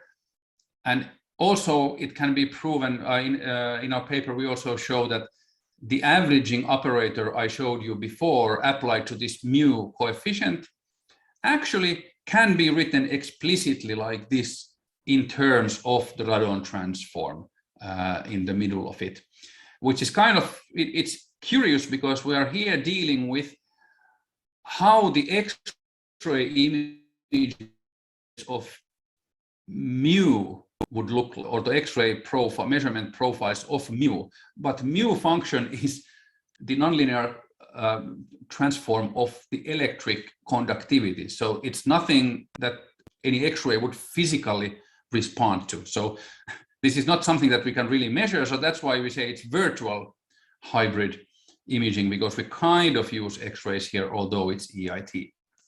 So for stroke, we are hoping to use these profiles, because as you can see here, for ischemic stroke and hemorrhage, we do have rather different profiles here, and we don't need to go ahead and compute a whole EIT image. We can aim to try to compute these profiles, which is a bit easier because it's only a partial recovery problem. Okay, sorry, I'm having some trouble with the videos.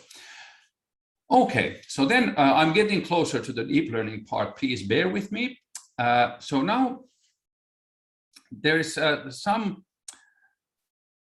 some trouble coming from the extreme ill-posedness of EIT. We cannot really compute these virtual X-ray profiles very easily, because as we saw, like I showed you this low-pass filtering in the beginning of this talk, we have the same thing appearing with these computations as well.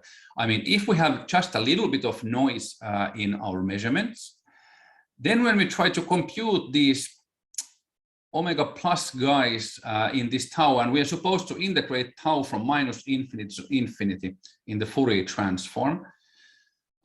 Here I computed it with 10 different realizations of noise.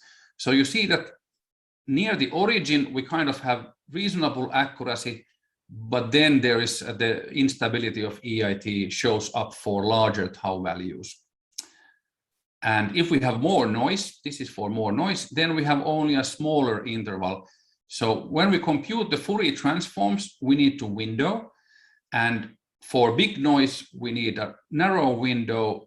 And for smaller noise, we can use a little bit wider window. So then we enter the need for deep learning in this project. Because we would love to use these rather high resolution profiles I'm showing here, because I think we could, with such high resolution profiles, I think we could, in a simple way, deduce whether there is a hemorrhage or ischemic stroke in the slice inside the patient's head. However, when computing these omega hat thingies that we need for our profiles, we need to window very strongly because of the measurement noise. For example, in this case, I'm integrating only from -4 to 4, and I chose here a Gaussian window that is essentially 0, very close to 0, outside the interval from -4 to 4. Well, as you know,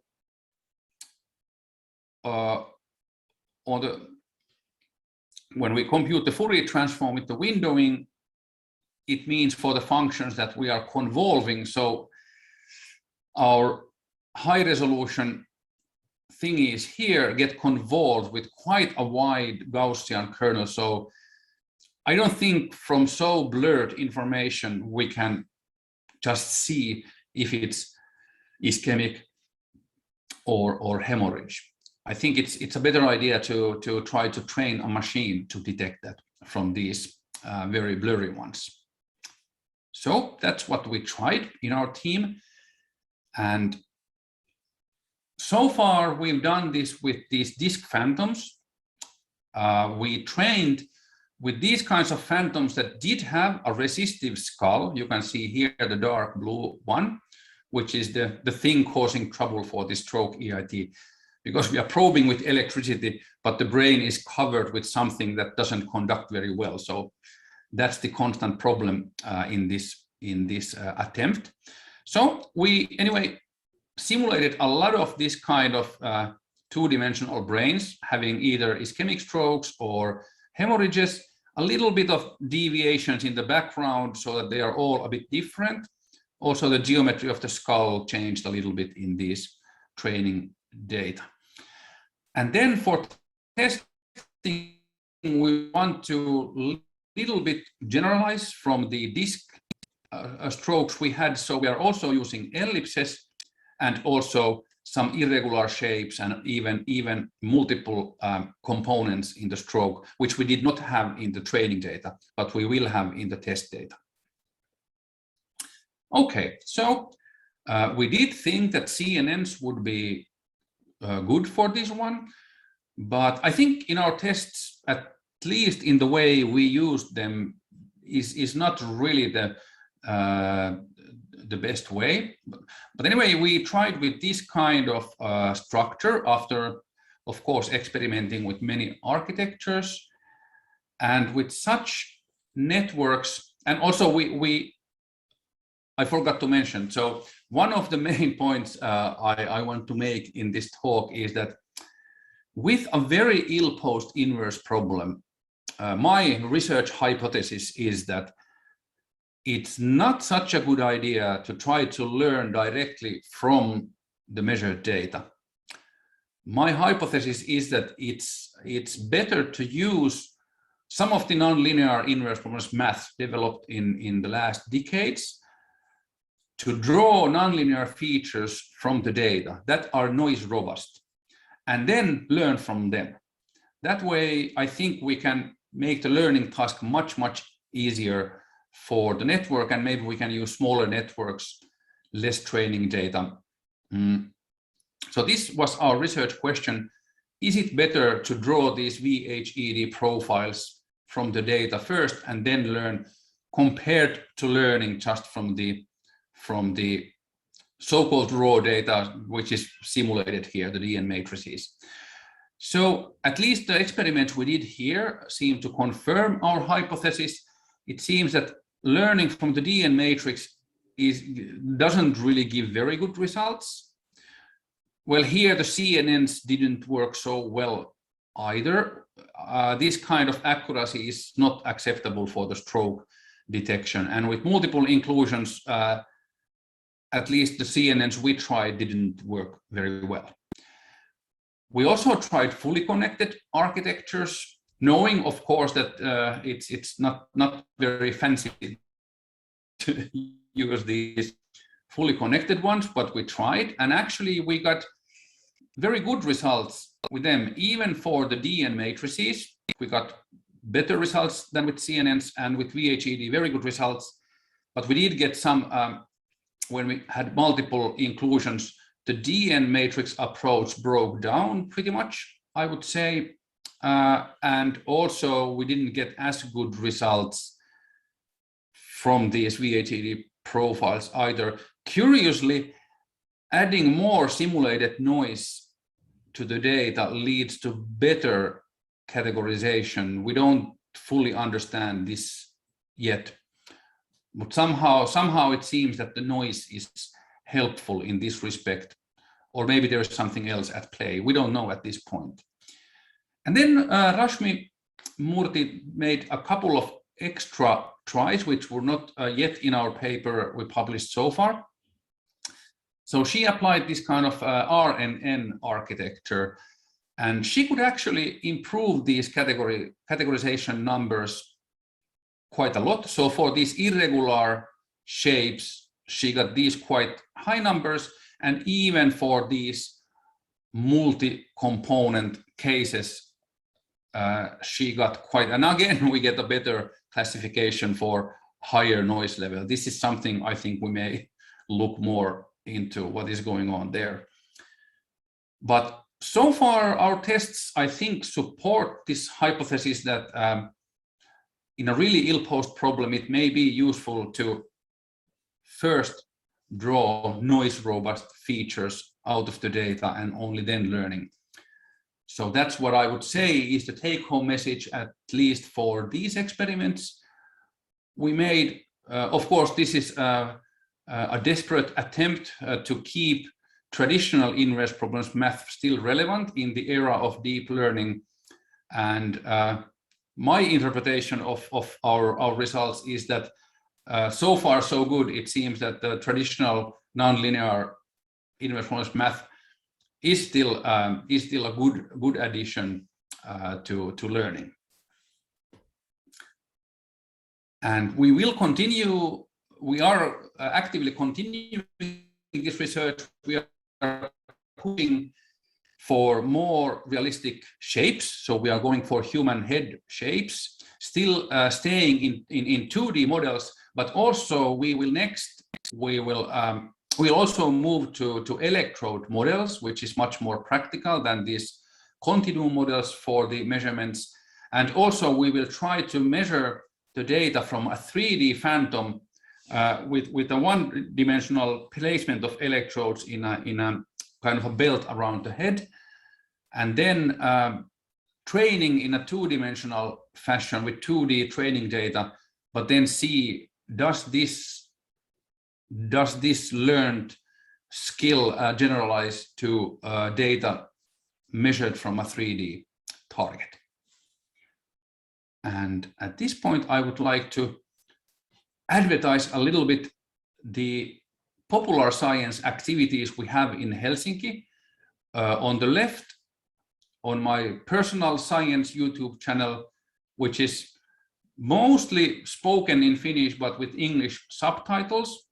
For example, this video where I interviewed Jennifer Mueller, well, obviously that's in English, the interview. And on the right, Fernando and Rashmi did a great job in explaining the very, very basics of EIT, how we get there and how can we understand the inverse problem with using just like resistor networks. I invite you to take a look at the inverse problems channel. And as you can see, we have so far only 134 subscribers. So please subscribe to Inverse Problems channel in YouTube. Okay, actually, this was the material I wanted to show you. So thank you very much for your attention.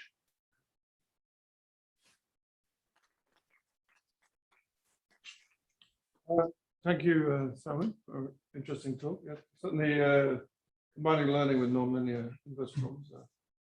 Interesting topic. So are there any questions in the room? Yes, please.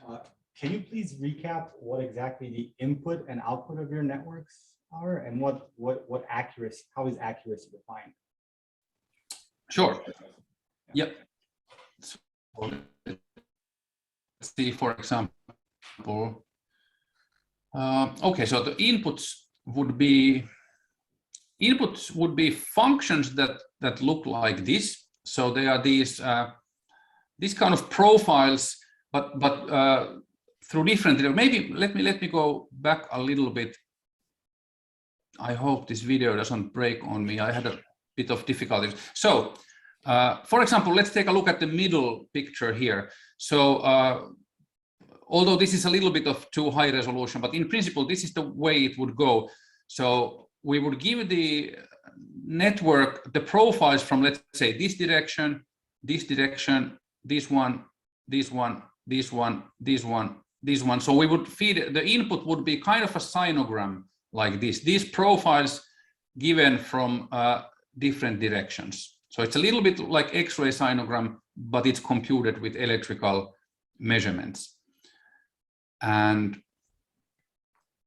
let's see, so for example,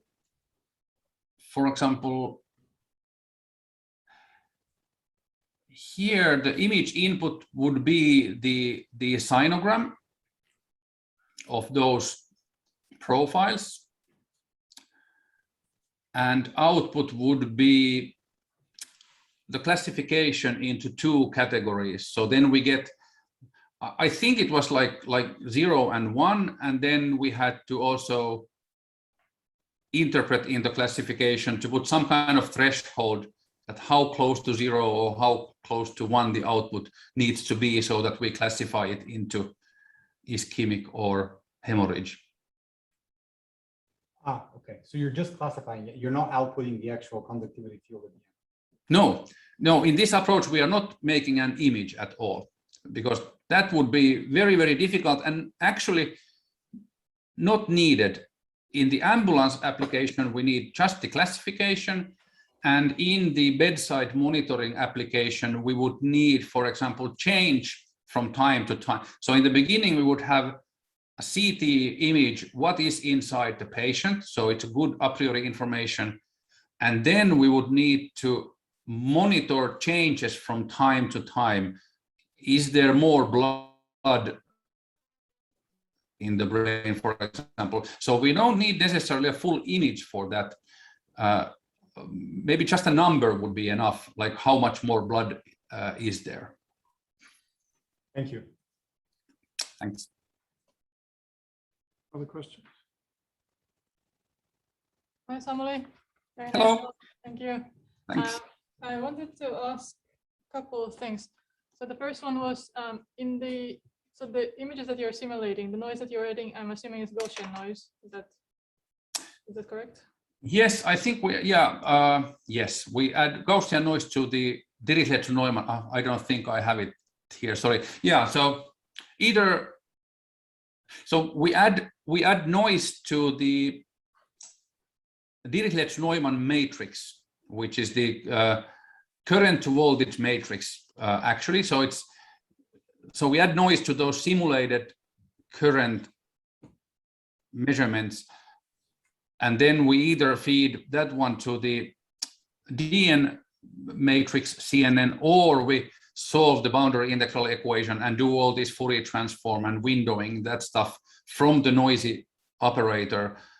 And of course, then whatever errors are in these profile functions, it's rather complicated how the noise travels through all that pipeline.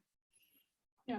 So then my question is then, have you observed in real data? I don't know if you've had a chance to look at real data, but what is the noise dependent on, like the level of noise? Where is it coming from in the real data? Sure. I mean, then we use electrode measurements, and actually we have, at this point, we have built up already that simulation machinery going from electrode measurements into these profiles. And there we have 31 electrodes, I think, in our current model. And then it's rather simple, because then we feed a current pattern and we measure relative voltages at the electrodes. And then we know quite well, already David Isaacson and his team in the 90s analyzed quite carefully. There is a Gaussian element to the noise, and then there is also some kind of AD, so analog to digital, quantization error as well. So I think the structure of noise is rather well known. Thank you. Any more questions? Nothing online. Anybody online? Okay, well, as it happens, we're exactly on time. So let's thank Samuli again. Thank you. Now, till the next talk, if you want to get ready. Excellent, does it? And UCL. And we did a PhD at University of Technology.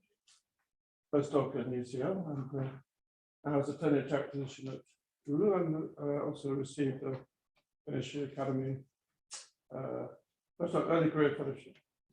Research. So he's going to talk on reduced models in learned image reconstruction. Well, thank you very much for the introduction. Maybe small addition, the previous speaker was my PhD supervisor, but I'm not going to talk about EIT. Well, you see on the title, it's a bit mysterious. So I'm going to talk about reduced models, and also I'll give you a bit of an introduction first. Why would we actually be interested in using reduced models in a learning framework, and how did we actually end up there? So since it's also a bit of an overview, yeah, no, not used to it. Okay, now it works. Good. So, since an overview of a bunch of works we've done, there's also a lot of people involved. I wanted to credit most of them are. So we also see actually there's people from here, the University of Cambridge, of course, UCL is involved, then from KTH, the Netherlands, and even from Finland, another group that's been involved in here. So what are we actually interested in? We are interested in reconstructing images of so-called photoacoustic tomography, which is a hybrid modality. So the whole thing basically starts with an illumination. So basically you take a laser like this, but you shine the laser into the tissue in your finger, then the light distributes in the tissue, gets absorbed, and leads to here stabilization, which leads to a local pressure increase. And that's actually where we're interested in. So for the rest of the talk, we forget about so we have an initial pressure inside the domain, and this distributes as a wave through the medium. So we have here an illustration. So here we have our initial pressure inside the medium, and then the wave distributes through the medium, and we collect the measurements on the boundary surrounding the target. And basically our measurement here, at least in a 2D setting, is a 1D plus time series. So, and from that, we would like to reconstruct then, so our measurement now given on the boundary, we would like to reconstruct our initial pressure inside.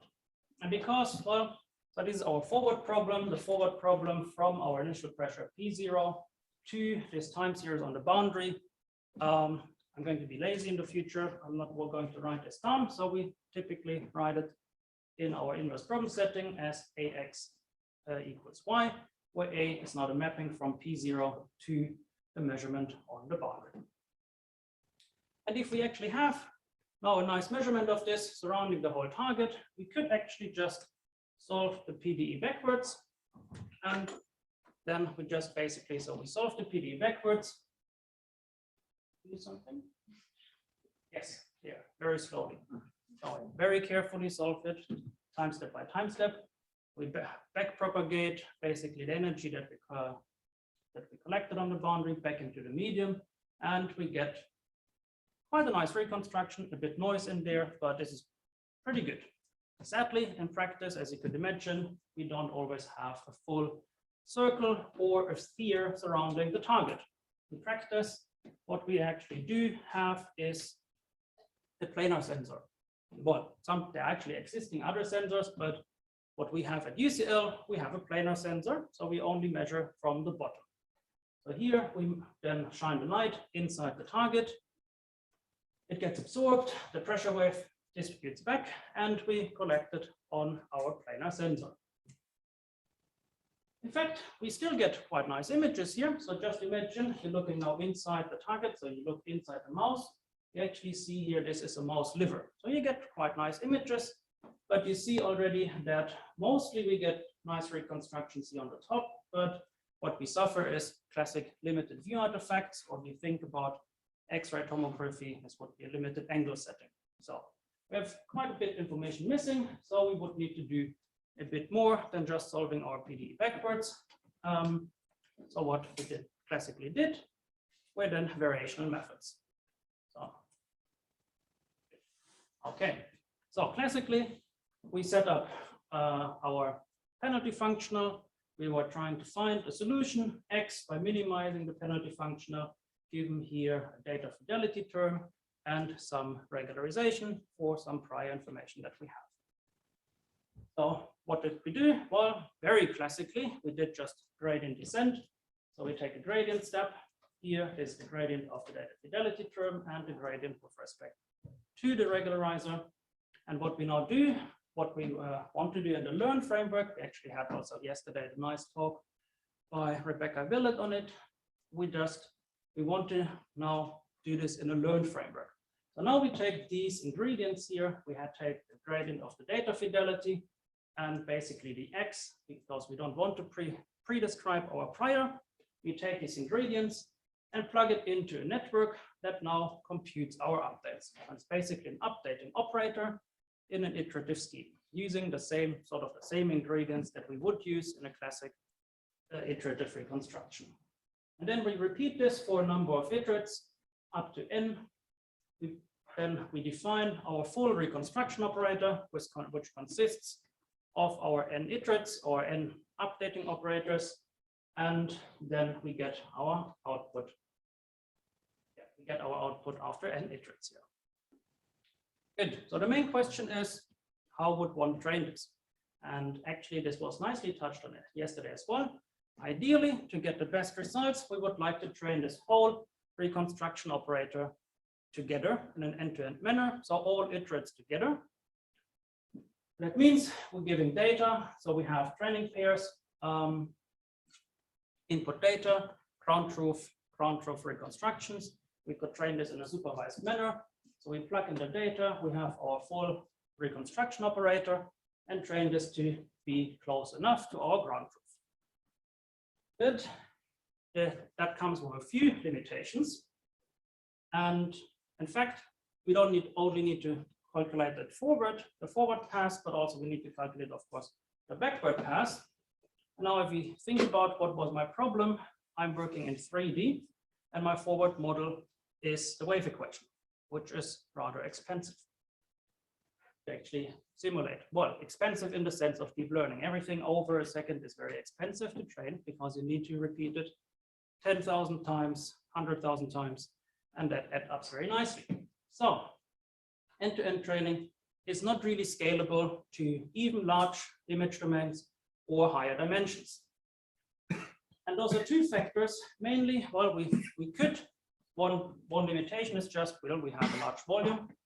Memory limitations, well, we could use just larger clusters if we would have a lot of money and working for Google, or there are actually some nice approaches where we could reduce memory consumptions, either using invertible networks for iterative approaches, or just even for, here is actually an invertible unit, and was also quite nice to reduce memory consumptions. So that's one solution, but only for one of the problems. And as I mentioned, the major problem is actually that the evaluations of the forward operator become very prohibitive. And in our case, the forward simulation, actually the accurate forward simulation takes about 15 seconds. And then we need to do the backward, and then we need to also calculate the gradients. So that becomes very expensive. So what can we do? So we thought about, and our first solution that we came up with in the early beginning is, why don't we just get rid of the idea of training it end to end? We just train it in a so-called greedy manner. That means we train each of these iterates, each updating operator sequentially.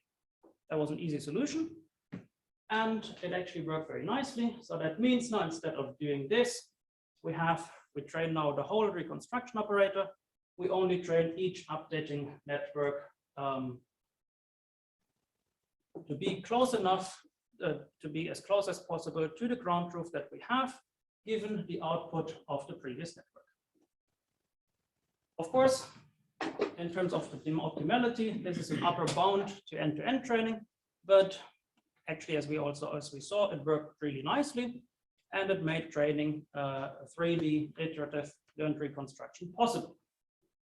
So what we did now, we had basically what we trained, 5 iterates, which took us still 7 days to train. We had about a bit more than 1,000 training samples, so we need to run the forward and the join for each of these 1,000 training samples in between. But then the training of the networks itself, the updating operator, is decoupled from the evaluation of the forward operator. So that was nice. My rough calculations for end-to-end would have given me 140 days. That's not very viable. We would be still writing on this paper probably. So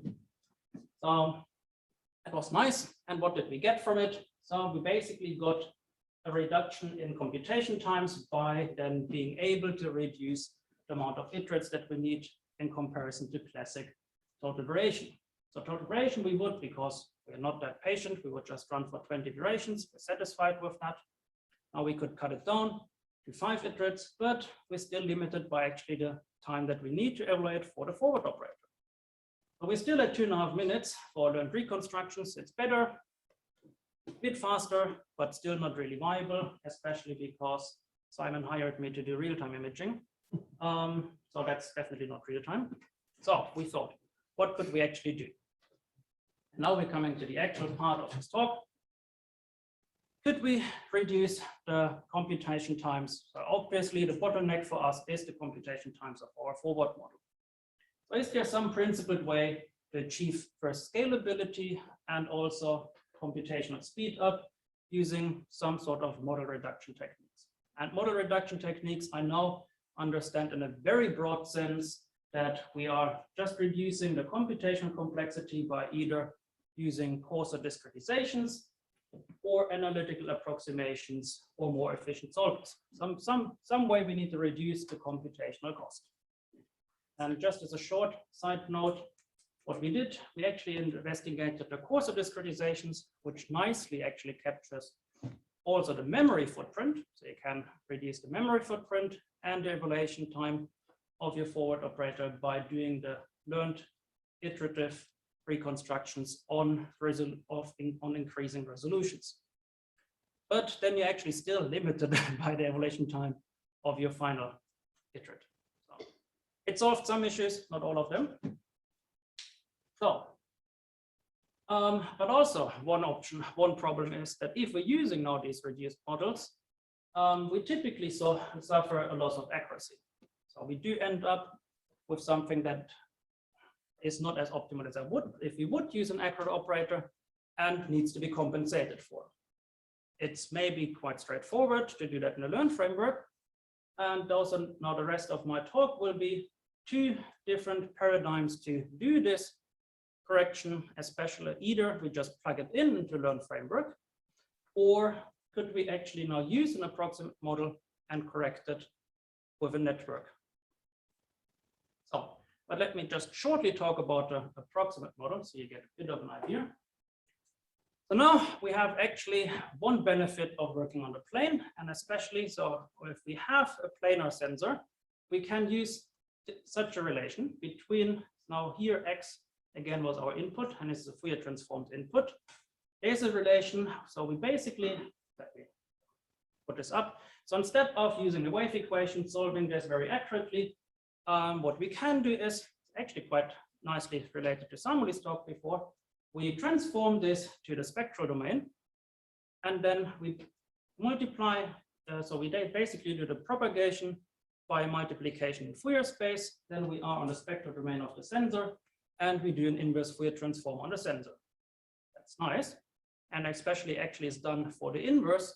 But the problem is this multiplicative factor. And if we use it as a forward, we actually, this multiplicative factor has a singularity. It's integrable, so analytically not much of a problem, but in practice, if we now discretize on a grid and want to use our FFT, we actually end up with either blowups or we end up with artifacts. So what we did in practice is we thresholded those, basically the data that causes singularity, but then on the other hand, so we thresholded some data out, but then we used the FFT and we ended up with some aliasing artifacts. Still, it's an approximate model which introduces artifacts, but we're able to use it. And using now this relationship, instead of doing a full wave simulation, which we actually able to speed up more, and it's 8 times faster. So now with a reduction in iterations and a reduction in the computation times of the forward model, we end up with a speed of 32 times. We don't, so if you remember, maybe last time we had an increase of 2 to 3 decibel compared to total variation. Now we have 1 decibel still, it's quite nice. So it's a bit worse, but we're definitely much faster. Still not exactly real time, but I would just claim real time is achieved if we just reduce our image size. Then we're there. But so it's nice. So now we can use an approximate model. We just plug it in into our learning framework. We train. But what did we learn from it? Not much. We learned that we can use it. So, and that's what we call an implicit correction. We just use an incorrect model. We just need a mapping basically that goes between the data and image space and backwards. We can plug it in our learning framework. We have enough training data, we train, and it works. Nice. But yeah, again, we're mathematicians. So we could ask the question, why does it work? Sadly, we didn't get really to the bottom of White's implicit correction work. So we thought about how could we actually approach this question in another way. So can we actually, and what we asked is, can we learn, instead of just using it in a learning framework, could we actually now take our approximate model and learn a network that corrects it? Then we have a corrected model and plug it into a variational framework, use it there, and would it converge to the same point as if we would have the accurate model? So that would be the rest of my talk. Good. So now I have a bit of a glossary here, and this will blow up at the end because we're having a lot of different operators coming into this game. So what we do, as I said, we have an accurate model, we have our approximate FFT model, we have now a forward correction that operates in data space, and then we obtain a corrected model, so a corrected forward model. Ideally, of course, we would like that these are so that our corrected forward model is similar to our accurate forward model, but we cannot really expect this for all possible X. It's actually also nicely mentioned in previous talks. There is a subset, and this will basically be later our training data, with it we can expect it to work nicely on. So, and as I said, the primary question is, now given this corrected forward model, could we plug it in to our classic variational framework, use a gradient descent method, and what would we get?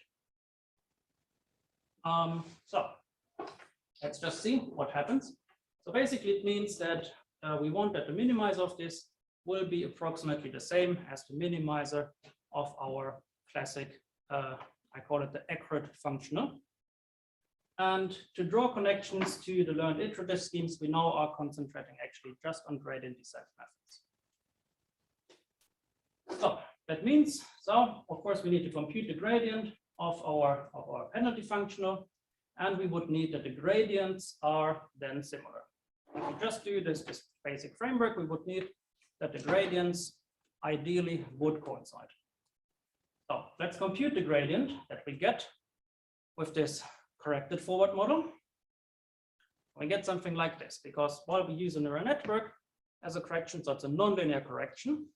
So then if we apply the chain rule, so we have here now our corrected residual, we get the Fréchet derivative of the neural network evaluated at the forward projection, and then followed by the joint of the approximate model. So looks okay, but that comes actually, if we look very closely and very long at this, it comes with one major limitation. So of course we want that these are sort of equal, but the main drawback is that actually this whole, so the mapping properties of this whole thing is limited by the range of the adjoint of the approximate model. And if the range is too different of this adjoint to the accurate model, then we can't actually, we cannot achieve that these are equal for many samples. And so the problem, actually, the key difficulty is not in just correcting the forward model, but also actually achieving that we can use it in an iterative scheme, which means here the consistency of the adjoints. So then, while we checked, basically, well, you can formalize this. So in specific setting, if we now just look at the least squares problem, of course, could be solved by regularization, some of the issues. But if we just look at the least squares problem, and if the minimizer of our original problem lies outside the range, so the closure of the range of the adjoint of the approximate model, then we cannot achieve, actually, we cannot converge to the same. Oh, that's not nice. So what do we do? So basically the problem was that, very urgent question. No, that's a message to the group. So we finish. So where were we? Yes, adjoint. So the problem is basically when we compute our gradient, the adjoint, we're limited by the range of the adjoint. So we thought, what do we do? Well, not the most elegant solution, but we ended up. So we don't just correct the forward, we also correct the adjoint. So that's what we ended up. So now you see it's starting to get larger here. So now we have not only a correction of the forward, so we have a corrected forward model, we also have a corrected adjoint and as a composition, and especially now the network comes after the adjoint is applied, so to correct actually for the range. And then we would need that our gradient consistency now turns into this, where we have basically this would be then our gradient, and we would need that this are sort of equal. Good. How can we use this to now plug into actually now we have our two functionals. So we have our corrected function or our accurate functional, and we have the corrected functional using the corrected forward model. And we want to establish, can we actually now that the convergence result would be converged to something, to a minimizer or close at least to a minimizer of our original functional. So for that, we're actually looking now not just that the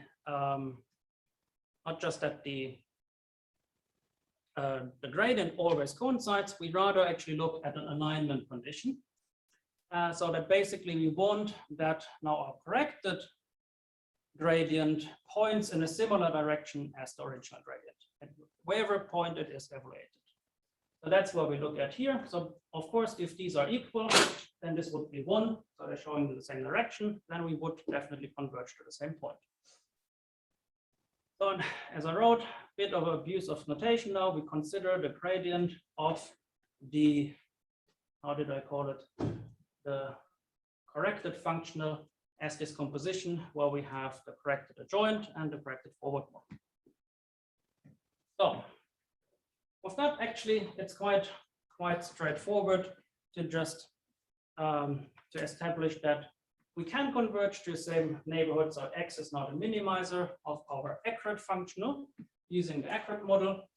If this, if the gradient points in a good enough direction that is greater than some positive constant, we will eventually converge to some neighborhood of our minimizer of our accurate function. So that's quite nice, but it's not very useful if we want to compute anything, this quantity. So we did a bit of, and then actually Sebastian Lunz, who was a PhD student here at Cambridge. They did a bit of analysis and we reformed this into something that we actually can use for the training. And we ended up with this. We can now bound the angle between the gradients by something that has the approximation error in there. And this is the approximation error of the forward model, and this is the approximation error depending on the forward model, but this is the approximation error of the adjoint. So now we can actually, if we train now just straightforward supervised, we would have a bound on these and we get up with an alignment condition on our convergence. And then just combining, if we combine the previous two, we then get to our theorem that we would, so of course we need a bit more, so we need some constants that are bounded. We have the condition on our forward approximation, and we have the condition on the approximation of the adjoint. And then we would eventually converge to a neighborhood, minimizing the corrected functional. We would then converge to a neighborhood of the minimizer of the accurate functional. That's quite nice. So now we wanted to test this as well. Good. How do we train this? Yes, training is another question. So, so reminder, we have these compositions. So we would train then in a supervised manner. Basically, we only need the samples and we need knowledge of the accurate forward model. Then we can simulate our training pairs. So the problem is of course, already, as you see in practice, to train this whole thing, you would need to actually evaluate your forward model in the training procedure. So it's not yet really practical. And so it's important, so we can train the forward model, but also it's for the joint fit, it's important that we actually train on directions that are relevant to our minimization scheme. So we kind of need to know what we are going to minimize to actually train this thing. So it's not exactly practical, but that's not only why we did it. So these are actually very important, that we train this on directions which are relevant to the minimization procedure. And in fact, we actually trained it later even on a recursive scheme, so that we trained it along the trajectory of the minimization. So we need to evaluate actually iterates of our original minimization algorithm and use these for the training procedure. So it's not exactly practical, but at least it worked. So that's what we also did only in 2D. So we trained it in 2D on a limited view scenario again. So we have here our now linear sensor, not planar anymore, just a line sensor. We use our FFT model as the approximate model, and we trained it then on 2 simulated data sets, so very simplified, just circles with different brightness, and then on more realistic vessel phantoms. And we used just a total variation as regularization classic. Good. So here we have a comparison of the results for this very simple case. Here we have the approximation error method, which is a linear correction. So it's basically linear statistical correction, which does a reasonably good job. With the uncorrected operator, as expected, we would get a lot of artifacts and a lot of blurring on the sides. Then if you only train the forward, we get these and some artifacts on the bottom where the algorithm didn't really know where to put them. With the forward adjoint, we get a bit better, at least in terms of artifacts in the background. But then, as I said, it's important to train on relevant directions of your minimization. So if you do that, we actually get for the forward correction alone and the forward quite a good result as well. Then for the forward adjoint, we get here quite nice results. We can also formalize this on this quite overloaded graph. Important ones are here on the bottom. So this would be using the accurate model. And we see with the forward correction, we actually then nicely converge into something that is close. And this is actually the data error. And here's the reconstruction error. So the data error is actually quite good. So if you see that you only correct your forward model, you still get quite a good data error. But in terms of reconstruction error, you do decline a bit. And here's something interesting happening. So here we see that first, if we only train without these important directions for the training, it first declines, but yes, and then actually it starts to diverge a bit. And if we check now the alignment condition, it was very interesting. I forgot to put it in here. It was very interesting to see that if we follow now this curve and the alignment of the gradients, we see that here at this point, it changed to negative alignments. So actually, we also saw that the trend changed to negative alignments and then it started to diverge. Okay. So let's have a look also on the measurements. So here is that would be what true, the accurate measurements.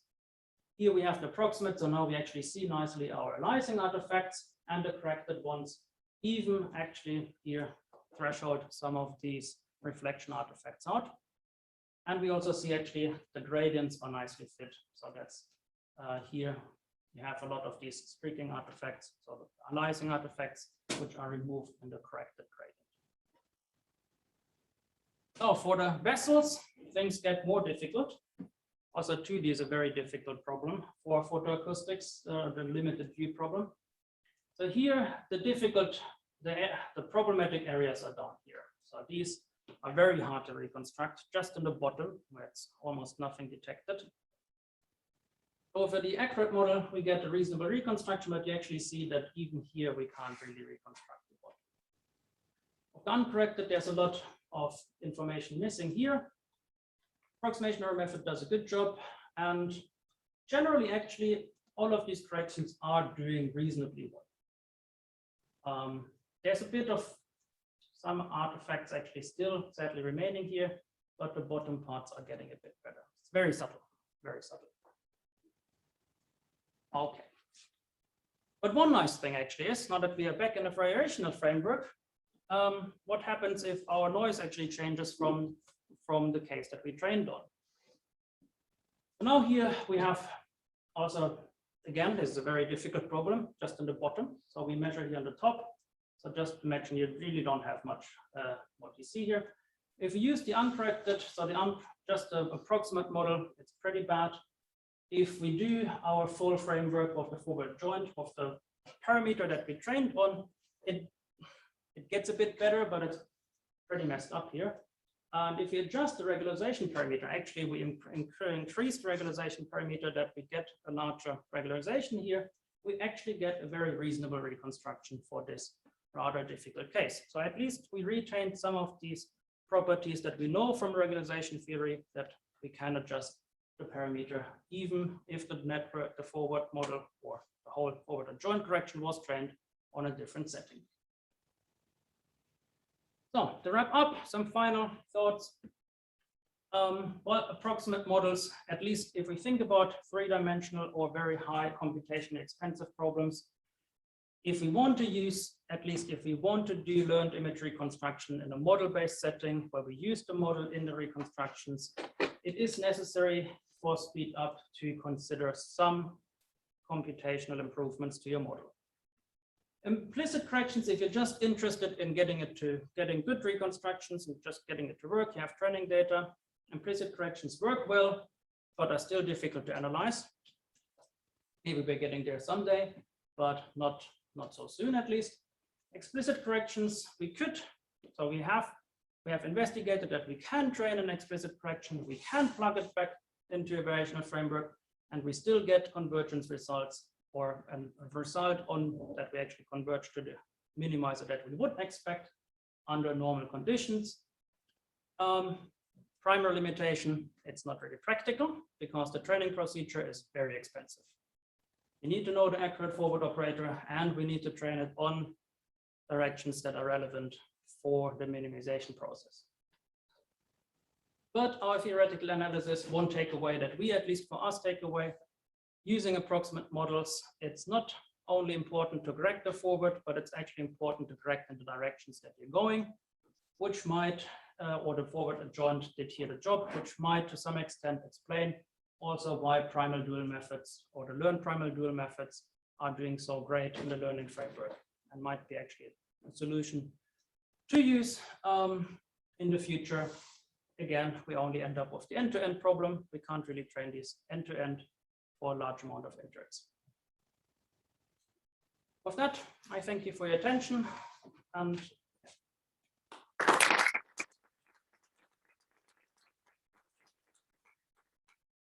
Thanks a lot, Andreas. Thank you for the interesting talk, Andreas. I think I have a question about the need to have a good correction along the path of your gradient descent. So I understand this is because all your approximations are local, so you only know the forward operator on the manifold or around the manifold of the training samples, and also they are joined, you only know on the manifold of the training samples where they are joined. Why don't you adjust the gradient descent so that you only move along these manifolds? So you sort of you project your gradients onto the tangent plane or do something else, but you enforce by design that you move only along the manifold given by the training samples. And then perhaps you will not need this condition. Well, that's a very good suggestion. I guess we didn't do that because, well, we didn't think about it. The biggest problem, so just to shed some light on it, what we saw is that, so in the later iterations, the images that the network sees do change very drastically. So if you think about your minimization in the beginning of your total variation, you would first have maybe a sharpening or mostly noise removal, and at the end, actually mostly the noise removal in the beginning, which corrects also the contrast. And at the end, you have very subtle changes in the side lobes. So it was important that we actually have the whole manifold that is relevant for the minimization, that we show it to the actual networks. If we could have done it a better way, most likely, but at that point we didn't think about it. Thank you. Yes. Thank you very much for the talk. I have a question regarding this corrected adjoint. Will it in the end have something to do with the actual adjoint of the perturbed operator or not? Because I mean, if it's not a real adjoint, then I was asking myself how to interpret this gradient descent-like method. Because if I mean, you take the gradient and then like your adjoint is not a real adjoint, so how to interpret the things? And yes, I think the only thing that we can say there, it's definitely not the adjoint anymore, because also we do have the corrected forward model, which has the nonlinear correction in there. So, and then well, the corrected adjoint is really just a nonlinear operator that is trained to fit that basically the gradients align. We can't think about it as an adjoint anymore. Yes. So the only thing that we can think about it in the sense of gradient descent is that we need to have this alignment condition that it points into similar directions. maybe you can interpret it as some kind of preconditioning then, or something like second order things where you change the direction of the gradient or something. I was just wondering because, like, I mean, it's non-linear, so it's difficult, it's difficult to put any of that. Getting everything gets very confusing. Okay, thank you. Yeah, thank you for the comment.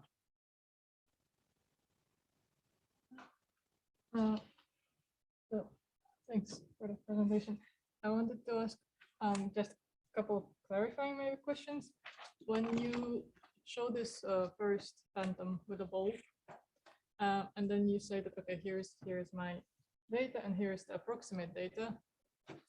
When you do the reconstruction, do you then use the approximate data or the accurate data to perform the reconstruction? I mean for the measurement. Okay, the measurement that we have, we start with, okay, yes.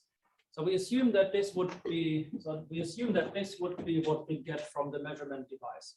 So yes, this would be, we assume that we have, or with noise, of course, we assume that we have this. Yeah. Okay. And we're working with an operator which would give us this if we don't correct it. Yeah, and then you were correcting it with, by just comparing it to the accurate. Yes. Yeah. Yes. And then a small question, just where is the sensor at the top? So yes. So the further the object is from the sensor, the more difficult it is. Yeah. So basically, so as I sort of kind of hinted, the difficult areas are everything in the bottom and especially here in the corners. The data distributes as a circle. And you think the point source that is down here is basically just detected as almost as a straight line at the sensor. So you don't really know where from down here it comes from. Yeah. That's why it very much blurs out. You can see this in one of the, I think, look at it. That's why we kind of have these side lobes here. That's quite typical. These are the sort of the limited view artifacts in photoacoustics. Any more questions? There's some. The question was about references. Oh. I put the one. Yes. You want to put some more in? I would have a question. Sure, please. So you learned an approximation to the forward operator and you learned an approximation to the gradient of the fidelity term, right? So we did learn the correction of the forward and we learned a correction of, basically, yes, we learned the correction of the gradient given the correction of the forward. So yeah, the sort of composition, yes. Would it be possible to learn this corrected gradient not as a separate network, but use the loss function for the gradient field given by the corrected forward operator? Does that make sense? Oh, would this be? I'm not sure if I fully understand that. So you learn correction for the gradient, and you learn an approximate gradient, and you learn an approximate forward operator, right?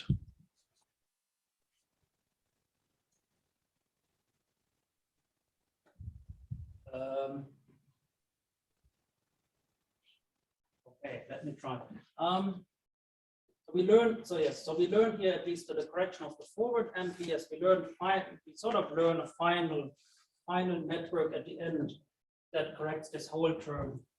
Right, yeah. Yes. Could one get rid of the G network by and just basically put all the load on the F?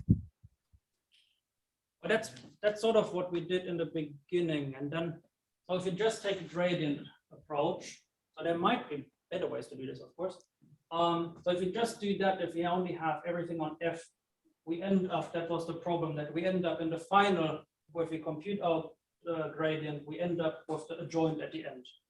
But basically, the whole mapping of this is limited by the range of our adjoint. So that was the problem what we ended up with. Maybe I'm misunderstanding the question. Yes, you'd have to use a zeroth order method, then you wouldn't need the gradient. Well, that would be an option, yes, if you don't compute. But you could also compute the gradient of the approximated forward operator, right? And that would be basically you don't really need the adjoint. You only need the ability to create a scalar a matrix vector product between the adjoint and some vector, right? And that could be, you could compute that by taking the derivative of basically the approximated forward operator. Maybe I'm misunderstanding something. I think it would be good if we could write this somewhere down together. Yeah. Yeah. Well, we're going to have a discussion session tomorrow where we will be I'm happy using. to talk about this more later, or personally. Yeah, cool. Maybe Thanks. clarify this more. Thank you. Sure. Okay, are there any more questions? I think we're just a little bit over time, or I mean, right on time a little bit more. Let's put it like that. So let's thank Andreas again.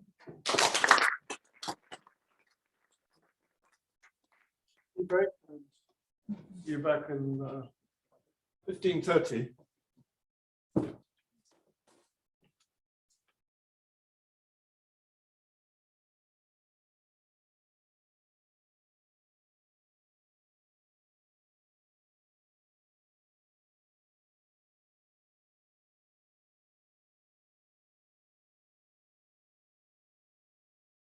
From London, when I go from Liverpool straight to Canary. Yeah.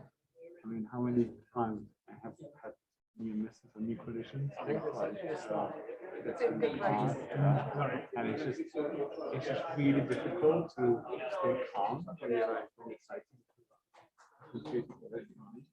I'm glad I don't live there. I don't live there either. I mean, often I don't have to cycle. Yeah. Maybe that's- In general, it's one of the best. One of the best infrastructure sites. It's, you know, one thing I really hate here. There's a site which you don't have right away when you're on the same road as the car. And it makes it so I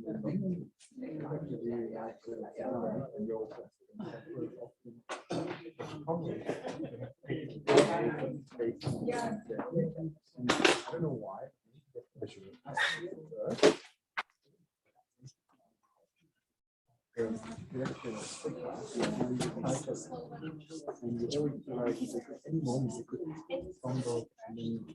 Carlos, I'll give it another minute so that people can get back to the coffee break, and then we'll start very soon, okay? Yeah. Don't worry, don't worry. Yeah.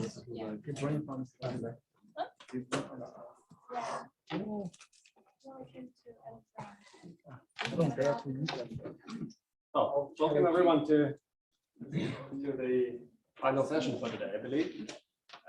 It's my great pleasure to introduce Juan Carlos de los Reyes from Escuela Politécnica Nacional Ecuador. I believe it means something like National Technical University of Ecuador. Juan Carlos got his diploma in mathematics from Escuela Politécnica Ecuador Nacional, in 2000, and then got a PhD from the University of Graz in 2003. Since then, he had many visiting positions in Europe, including a Humboldt Fellowship in Berlin in 2009-2010.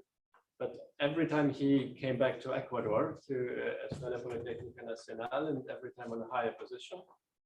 And since 2011, Juan Carlos is a full professor of mathematics at Escuela Politécnica Nacional.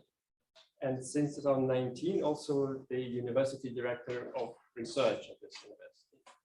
And since 2015, he's also a member of the Ecuadorian Academy of Science. Today, Juan Carlos will be speaking about bi-level imaging learning, new viewpoint on optimality conditions, and solution methods. Juan Carlos, we are very much looking forward to your talk. Thank you very much, Yuri. It's a pleasure to be here. I would like to thank the organizers for the invitation to present my work. Indeed, I'm going to talk about a topic which I have worked in the last years, which is bi-level imaging learning. And I will try to present some new results that we think are very encouraging for the future research directions that we want to carry out. So the outline of the talk is the following one. First, I will give an introduction on what bi-level learning in inverse problems is about.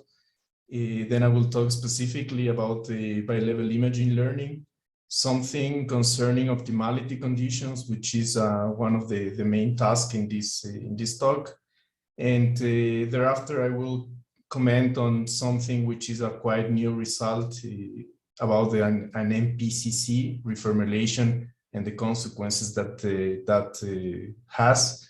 And MPCC stays for mathematical programs with complementarity constraints for the ones that are not familiar with that. And finally, I draw some conclusions of the work.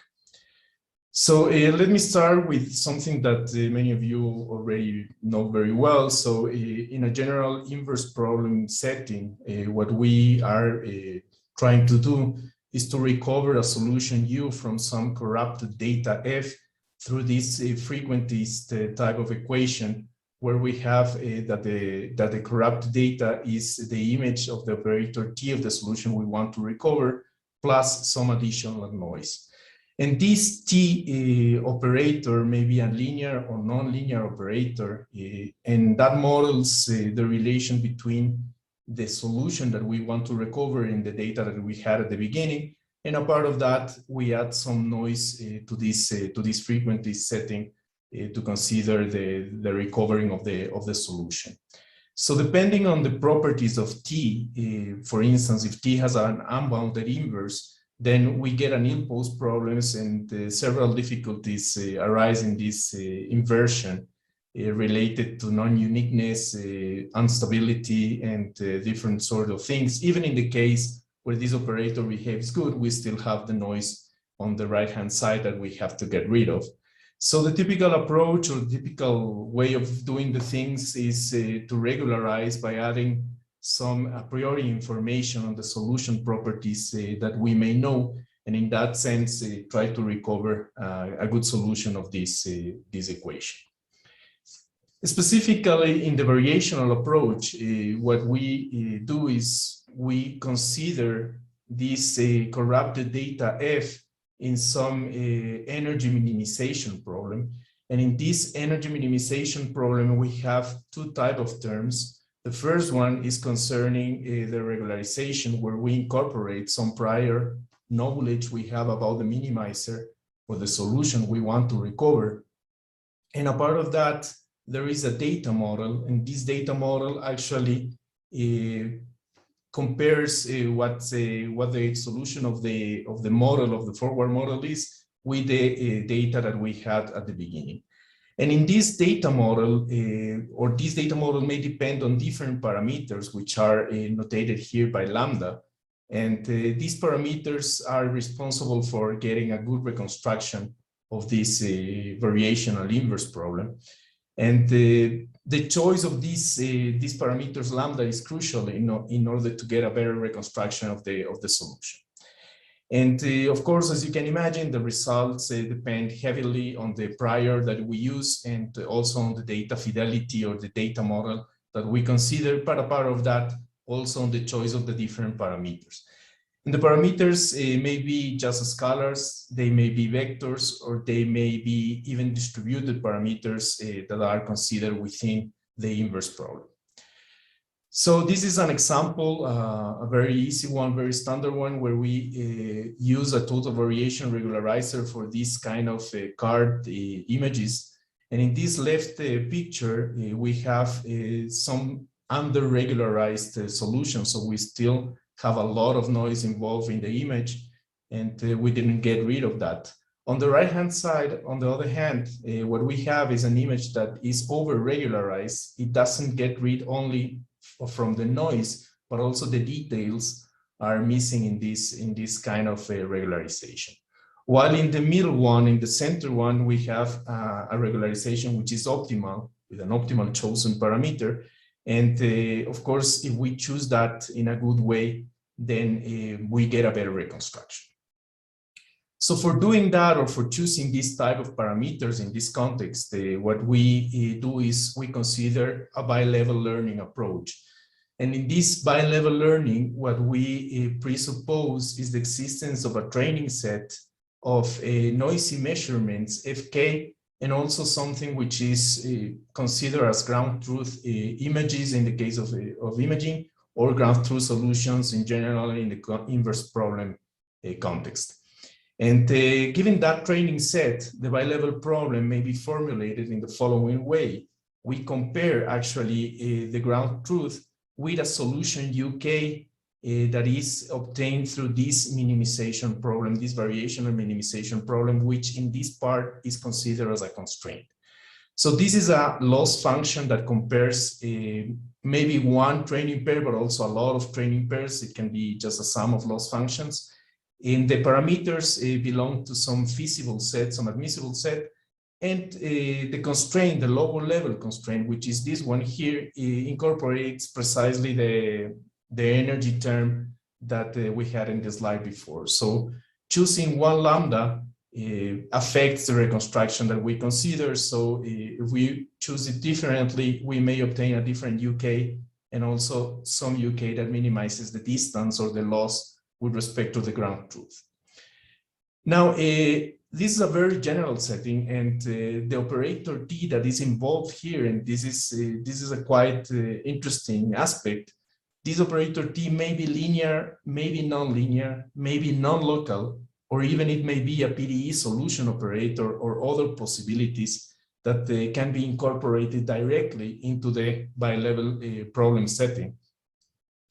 And depending on the regularizer, but typically what we consider is a regularizer R, which is strongly convex, but it doesn't have to be differentiable all the time. So this operator R may be non-smooth, this regularizer may be non-smooth, and that causes some difficulties. And also the lambda parameter may be a scalar, a vector, or a function, as I mentioned before.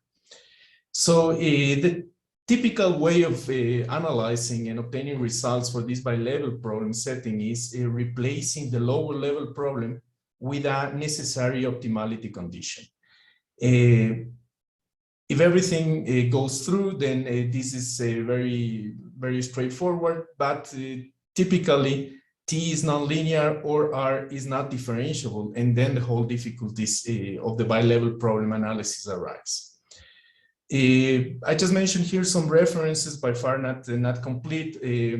I would like to highlight the work of Lior Horish and co-authors in 2003, where they start working on this bi-level setting concerning inverse problems, linear ones in that setting. And thereafter, on the imaging context, this pioneering work of Tappen and co-workers in 2007, we started working on that in 2013, and afterwards there have been a lot of references concerning this type of bi-level approach. So let me explain a little bit concerning the optimality conditions in the case of a very simplified setting, which is the linear inverse problem. And in that context, what we do is actually we replace, I mean, we have in this context the loss function. It compares again the solution that we want to recover with respect to the ground truth. And the lower level problem is the minimization of this term, which is in this context a quadratic term plus a regularizer which is convex. Now, if this regularizer is strongly convex but is also continuously differentiable, and the operator T is linear, then we just can replace the lower level problem by the necessary and sufficient optimality condition. So we just can write the problem in a single level formulation where we preserve the loss function, but instead of having the minimization problem in the lower level, we just have the necessary and sufficient optimality condition. And this is sort of the ideal scenario because the optimality solutions of both problems coincide. And this is because of the convexity of the lower level term, and also because of the fact that there are not additional constraints on the parameters or mixed constraint with respect to the parameters and the solution in this problem. So this is the bi-level ideal scenario where we can just replace this minimization with this condition and go on with the analysis. The question is what happens if the operator T is nonlinear or if the regularizer is non-smooth. So I will focus on the non-smooth part in this talk because of the imaging applications, but there's also a lot of challenges if we consider a T which is nonlinear and obeys, for instance, a PDE model. So why to consider a regularizer that is non-smooth? And typically in imaging, what we have is some regularizers that want to preserve some discontinuous properties of the images. One of the families of regularizers are the total variation regularizers, where if we have a discrete gradient operator that maps each image to the partial derivatives, these are just columns with the partial derivatives with respect to the first component and to the second component in the second column, then we have to consider the jth row of the matrix as the discrete gradient on each pixel of the image. And what we do, or what try to do in the TV context, if we talk about the isotropic total variation regularizer, is to consider the Euclidean norm of each of these rows in the discrete gradient operator. And in that manner, what is obtained is actually a sparsity enhancing regularizer. And the sparsity is concerned with the gradient of the image. So typically what you obtain is a reconstruction that favors piecewise constant images. And the drawback is the staircasing effect that may cause, which has been quite known in the last decades. A similar type of total variation regularizer is the L1 norm of the gradient. And in this case, this is called the anisotropic total variation. And instead of getting or having the Euclidean norm of each of the rows, we just add the absolute value of each component of the row, and then we obtain this anisotropic total variation. In both cases, we're talking about a non-smooth term that incorporates the gradient operator inside.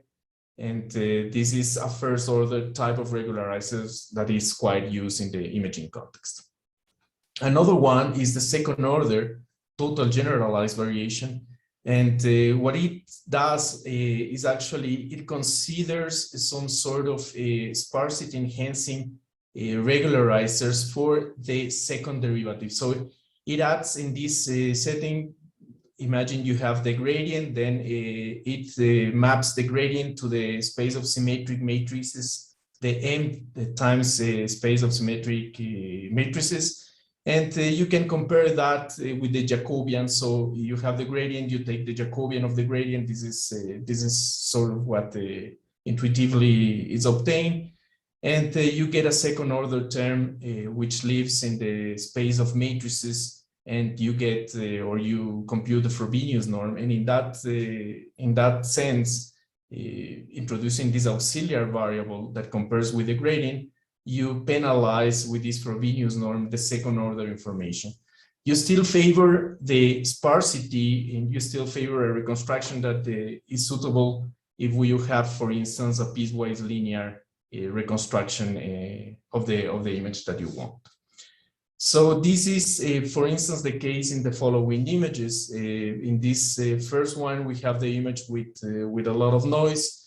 In the second one, you obtain the reconstruction with the total variation, and with the total variation, as you may see, you have the so-called staircasing effect in this part of the image. You may go on and try a higher order regularizer of TV type, and then you get some blur. And the TGV2 denoise image is doing quite well. It has some problems of the edges, but the intensity variation is quite nice, and that's because you favor, actually with this sparsity enhancing term, you favor an intensity variation which is quite smooth. So in the context of the bi-level for the imaging setting, what we have is actually a training set which specifically is consisting of noisy images and ground truth images UT.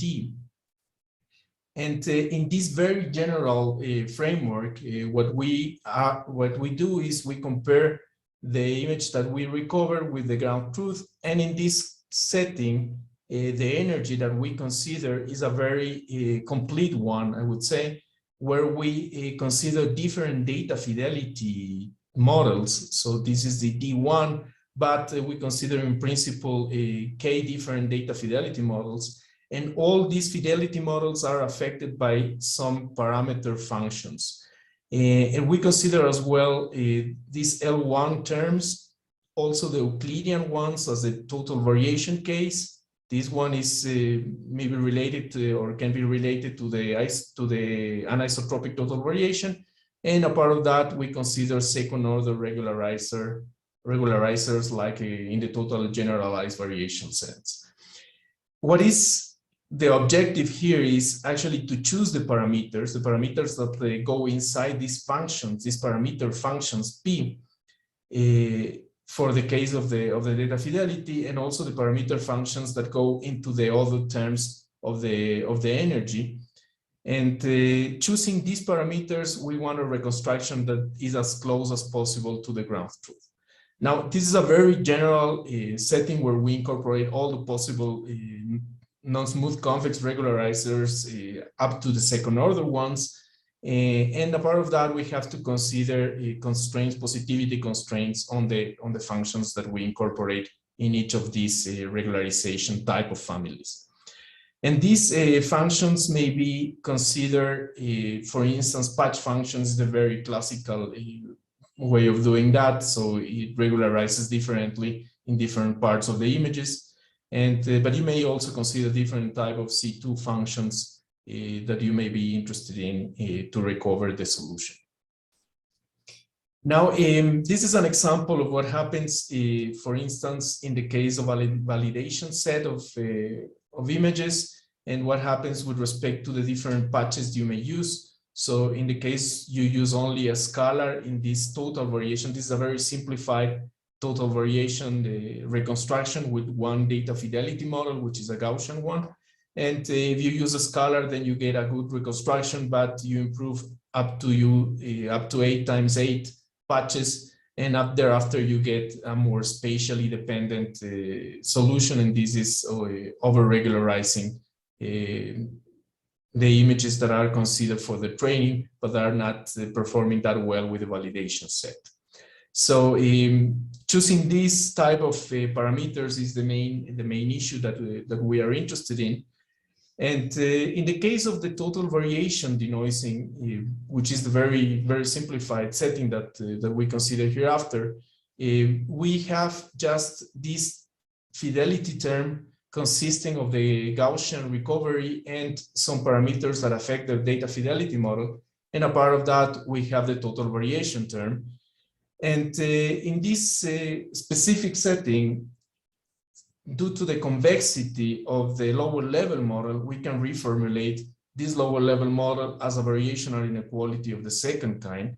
And moreover, which is very important for us, is we can also reformulate the variational inequality through a dual multiplier. And we can just write down the problem with a necessary and sufficient optimality condition that is consisting of these three types of relations. The first one is just a standard equality.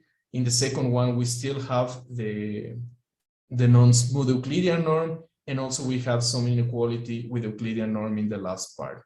But this is equivalent to the lower level problem, so we may replace this lower level with that set of constraints, and now we have to analyze this different type of problem in this context. Now, if we want to perform an analysis and getting optimality conditions for this problem, then we still have the non-smoothness of the Euclidean norm that we have to consider. And one way of getting rid of that, which is a very simplifying way, but appears to be feasible at the beginning, is just to square the different terms that are considered here. For instance, we can consider the square norm of the Euclidean norm of the multiplier. It doesn't affect it doesn't affect at all the feasible setting this part. And we can consider also squaring the terms in the second relation and adding some extra inequality constraint to have the equivalence of those constraints. Now, in this, if we do that, then we obtain, for instance, in this very simplifying toy example, where we consider just a vector in R2, a scalar in R, and also a dual multiplier also in R2, and a simple or very simple matrix K. What we have to verify if we want to get existence of Lagrange multipliers is the verification of a so-called constraint qualification conditions for the nonlinear problem that we had in the slide before. And the typical ones or the most used ones are the ILI-CQ or the MF-CQ constraint qualifications. And in both cases, what we have to do is to analyze the rank of the matrix formed by the gradients of the constraints. Now, if we take a look at what happens with this matrix, if we consider that K of U may be equal to 0, then this means that these whole terms on this column vanish, and then the whole column becomes 0, and then we don't get the linear independence anymore. And of course, we can assume that the gradient is different from 0 everywhere, but this is actually a trivial case that we don't want or we are not interested in. So even in this very simple toy example, the constraint qualifications, the more popular ones, are violated in all non-trivial cases. And the message is we need different tools to get through and to get optimality conditions. So one of these tools is variational analysis, and in variational analysis, what is considered is actually the Frechet normal cone, which is the main object in the optimality conditions of nonlinear programs. And the Frechet normal cone is just the polar of the tangential cone of directions. And a primal optimality condition for this type of nonlinear optimization problems is given by this condition in this part, which states that the gradient of the loss function or of the objective function times any possible tangential direction should be greater or equal than 0, which is equivalent to the fact that the gradient belongs to the Frechet normal cone. Now, if you want to get some existence of Lagrange multipliers, these constraint qualification conditions are important to get a representation of the Frechet normal cone in terms of the gradients of the constraints. So this is the crucial part to go through and to pass from the Frechet normal cone to some sort of Lagrange multipliers. Now, we have seen before that this is not realistic in our setting, so it is not really possible to get a constraint qualification condition that easily. And so instead of using the Frechet normal cone, what is done in variational analysis is considering a more generalized cone, which is called the Mordukhovich normal cone. And in this one, we don't consider only the tangential directions, but we consider also limits of the tangents, and we also consider limits of the elements of the Frechet normal cone.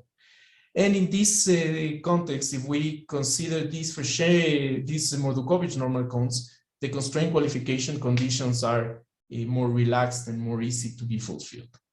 So this is a plot of a closed set. This is the set C, and we have a point U where we want to compute what's happening with the Frechet and the Mordukhovich normal cone.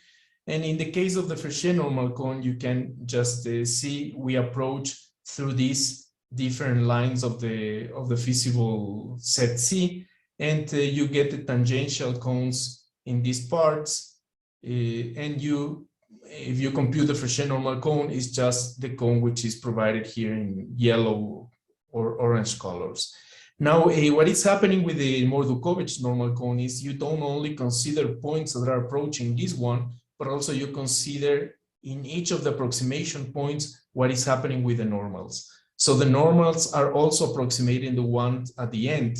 And in that manner, you obtain not only the Frechet normal cone, but you also obtain these kind of lines which are provided through this approximation of the Mordukhovich normal cone.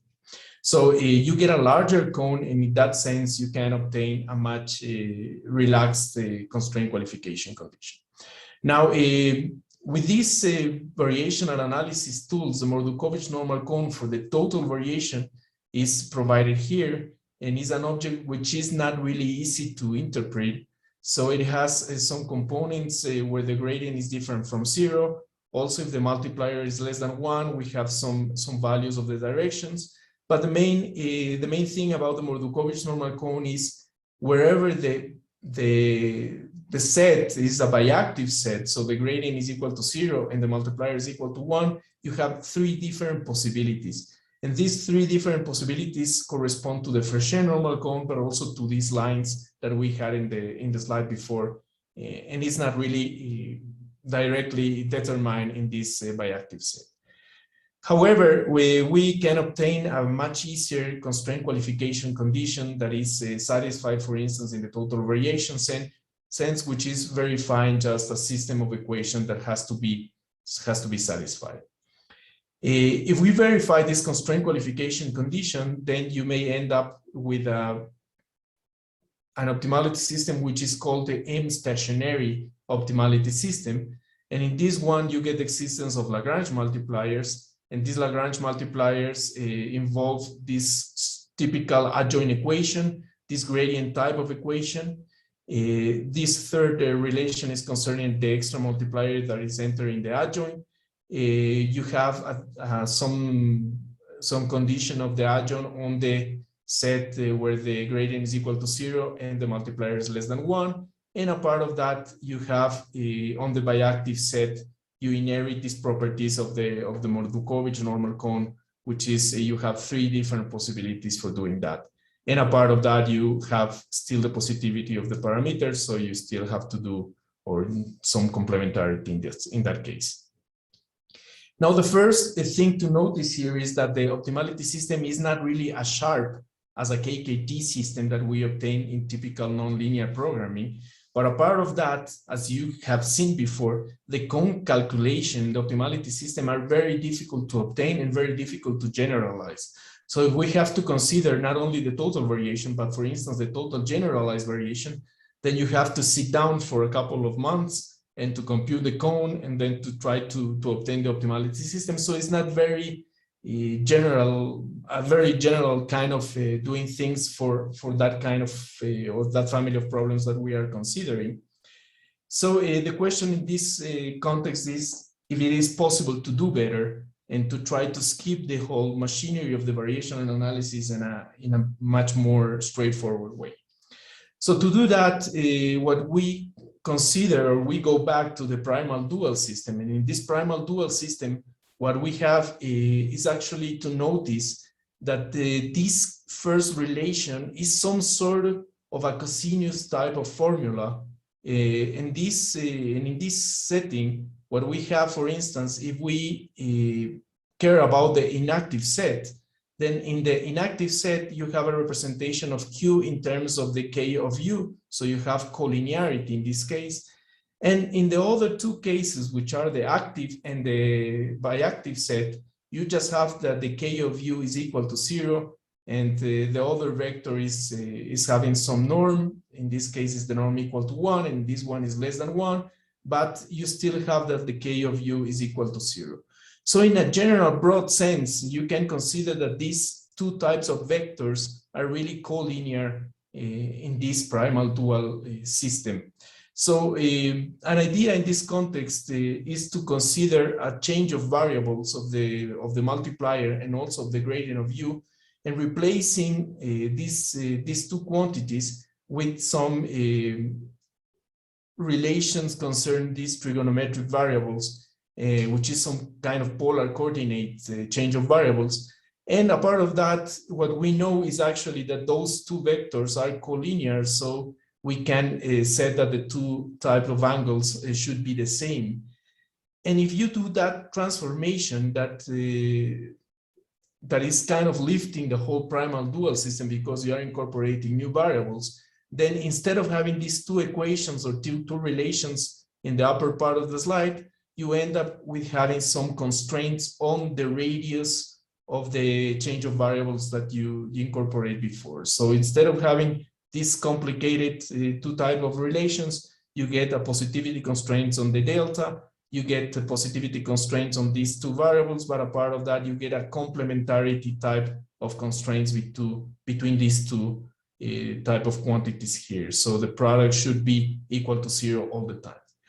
But the consequence is quite nice, because instead of having the original bilevel problem, now we have a problem that is consisting of the equation at the beginning, the changes of variables, and a part of that we have just some sort of complementarity or classical complementarity constraints for this type of problems. And this is quite nice in the sense that there is a huge amount of techniques and results concerning mathematical programs with complementarity constraints, which is just the type of problem that we have here. So we have a lot of MPCC constraint qualifications conditions that are really tailored for these kind of problems, concepts of stationarity, second order necessary and sufficient optimality conditions. And we also have some topological properties of the solution and solution algorithms that we may use for solving this type of problem. So this whole machinery is already available. There are many contributors to this kind of problems, and we may go on and use this for analyzing our problems. So the first result is actually in the case of the total variation by level learning problem. Then if we have a point that is local optimal, then this point satisfies this constraint qualification condition that is really tailored to the MPCC setting, and we get existence of Lagrange multipliers such that this strong stationary system is fulfilled. So instead of having this type of relations we had before concerning the biactive set where we have 3 possibilities, we just have one possibility in this biactive set, and we have a sharp optimality system that we can use, which is a KKT type system. So can this be extended to a general setting, to the very general problem that we had? And the answer is yes. And this just a reminder of what the bilevel learning problem was at the beginning. So it was a very general one with different data fidelity terms, different function parameters, and different regularizers. And you may actually reformulate this one as an MPCC problem, just doing the same type of tricks of changes of variables that I presented before. And in that manner, you can get a lot of results which are interesting in this context. So the first one is no matter which type of combination you take, if you're interested in, then you may obtain an M stationary point for a local optimal solution of the very general problem that we had before. But a part of that, if there are some conditions that are fulfilled, in this case that the triactive sets are empty, which is a very technical condition that, that we had on that, then you get the S stationarity point. And this condition is fulfilled, for instance, in the total variation sense, so we saw that before, so you get automatically a strong stationary point. And the strong stationarity is also available not only in the lifted variables, but also in the original ones. And a part of that, you get a lot of results that you inherit from the MPCC. And this is, for instance, you get second order necessary and sufficient optimality conditions, but also you get something which is quite interesting and important, which is the stability of local minima. So you can really perturb the problem and know how much your optima is going to change, and you get some robust results, robustness results concerning this local optima. So a part of that, a part of getting these optimality conditions, which are quite important for us and are already tied for this kind of problems, you just have an MPCC reformulation of the bilevel problems. And in that sense, you can use available larger scale nonlinear programming software to compute the solutions. So we use in particular, this is not something which is very special, but we consider just this Python library called Pyomo, and this Pyomo library has the IP-opt as the inner motor for the solver, which is a very used solver in nonlinear programming. And we tune the solver in some ways so that we get a good behavior of the algorithm. So we have a Hessian approximation with the BFGS. Some warm start strategies, and we also consider a relaxation of the complementarity constraints, where instead of having the product equal to 0, we have the product less or equal than epsilon. And we also carried out a partial reduction of the system, concerning mainly of the dual multiplier. And we test the algorithm for different settings to obtain and to see how that behaved in this context. So this is a first type of result or numerical result for the very well-known cameraman image where we reconstruct. This is a very noisy one, this is a less noisy one, and we obtain the optimal reconstruction with some scalar parameter. You have the similarity property here, and we also consider how much that changes with respect to the epsilon and how robust it is at the end concerning the optimal parameter. But the point I wanted also to highlight here is this is a small image, and we have still, in this case, 80,000 or 82,000 variables and almost 100,000 constraints that we have to incorporate in the solver. And this is, I'm not showing off the computational capabilities. This is a very old machine. This is just to send the message that it can be solved really on a laptop, which is not really the newest one.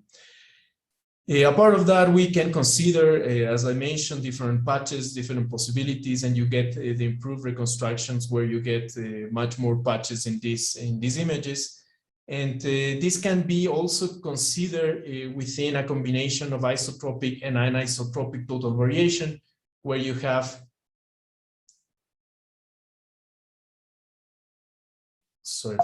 where you have just a combination of what's happening with the anisotropic and the isotropic terms in this kind of image, where you have a lot of noise in this part, and you can recover it in a better way with a combination of total variation regularizers. This can also be extended to a patch formulation, and this can be done straightforward in the computational sense, as you are using just an NLP solver.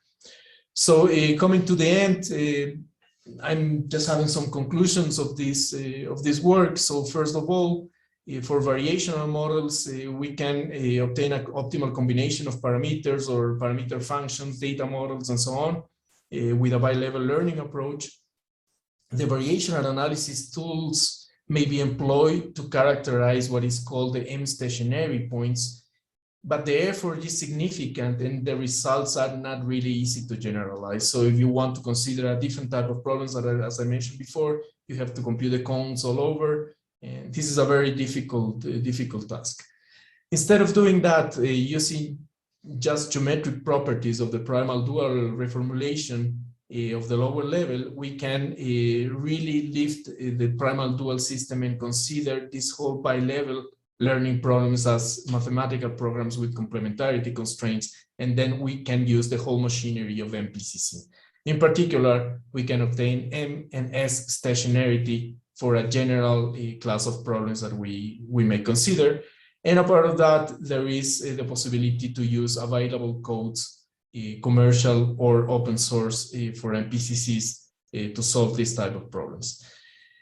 How general is it is also a very nice advantage, because you can obtain with this type of reformulation, you can apply to in-painting, segmentation, and other imaging tasks, but also to inverse problems with underlying physical models. So it allows you actually to combine data-driven and model-based approaches in this bi-level context.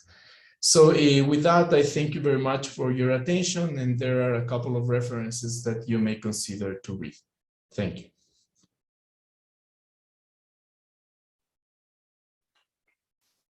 Thank you very much, Carlos, for the very interesting talk. Are there any questions?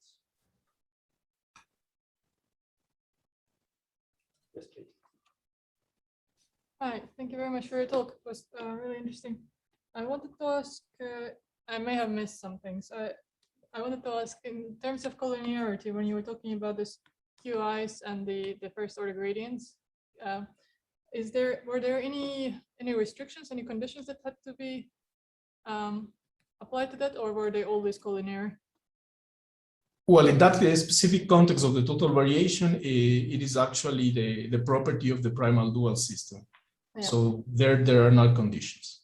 Okay, and then also in terms of when you were showing the results, you were talking about the robustness of the optimal parameters.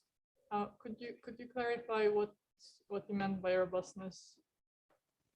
So there are two things, right? So the first one is you get stability results, theoretical stability results for the optimal solution of this MPCC problem.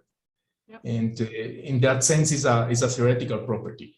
And concerning the numerical experiments, what we wanted to see is how the algorithm behaves for different type of relaxation approaches, because at the end you relax the complementarity constraint. So it's a different type of stability concept in the one and in the other, right? Okay. Thank you. Are there any other questions?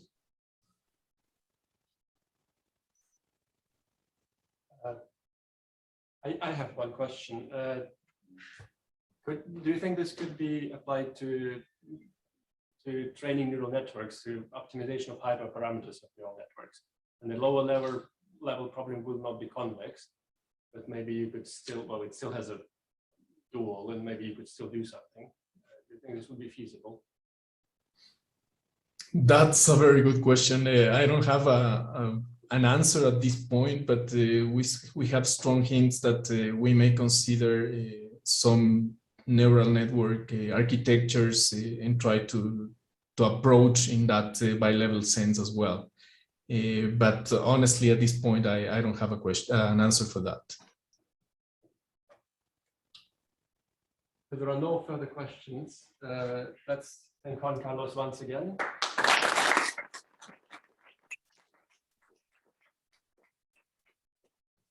And this does it for today. I hope to see you all tomorrow.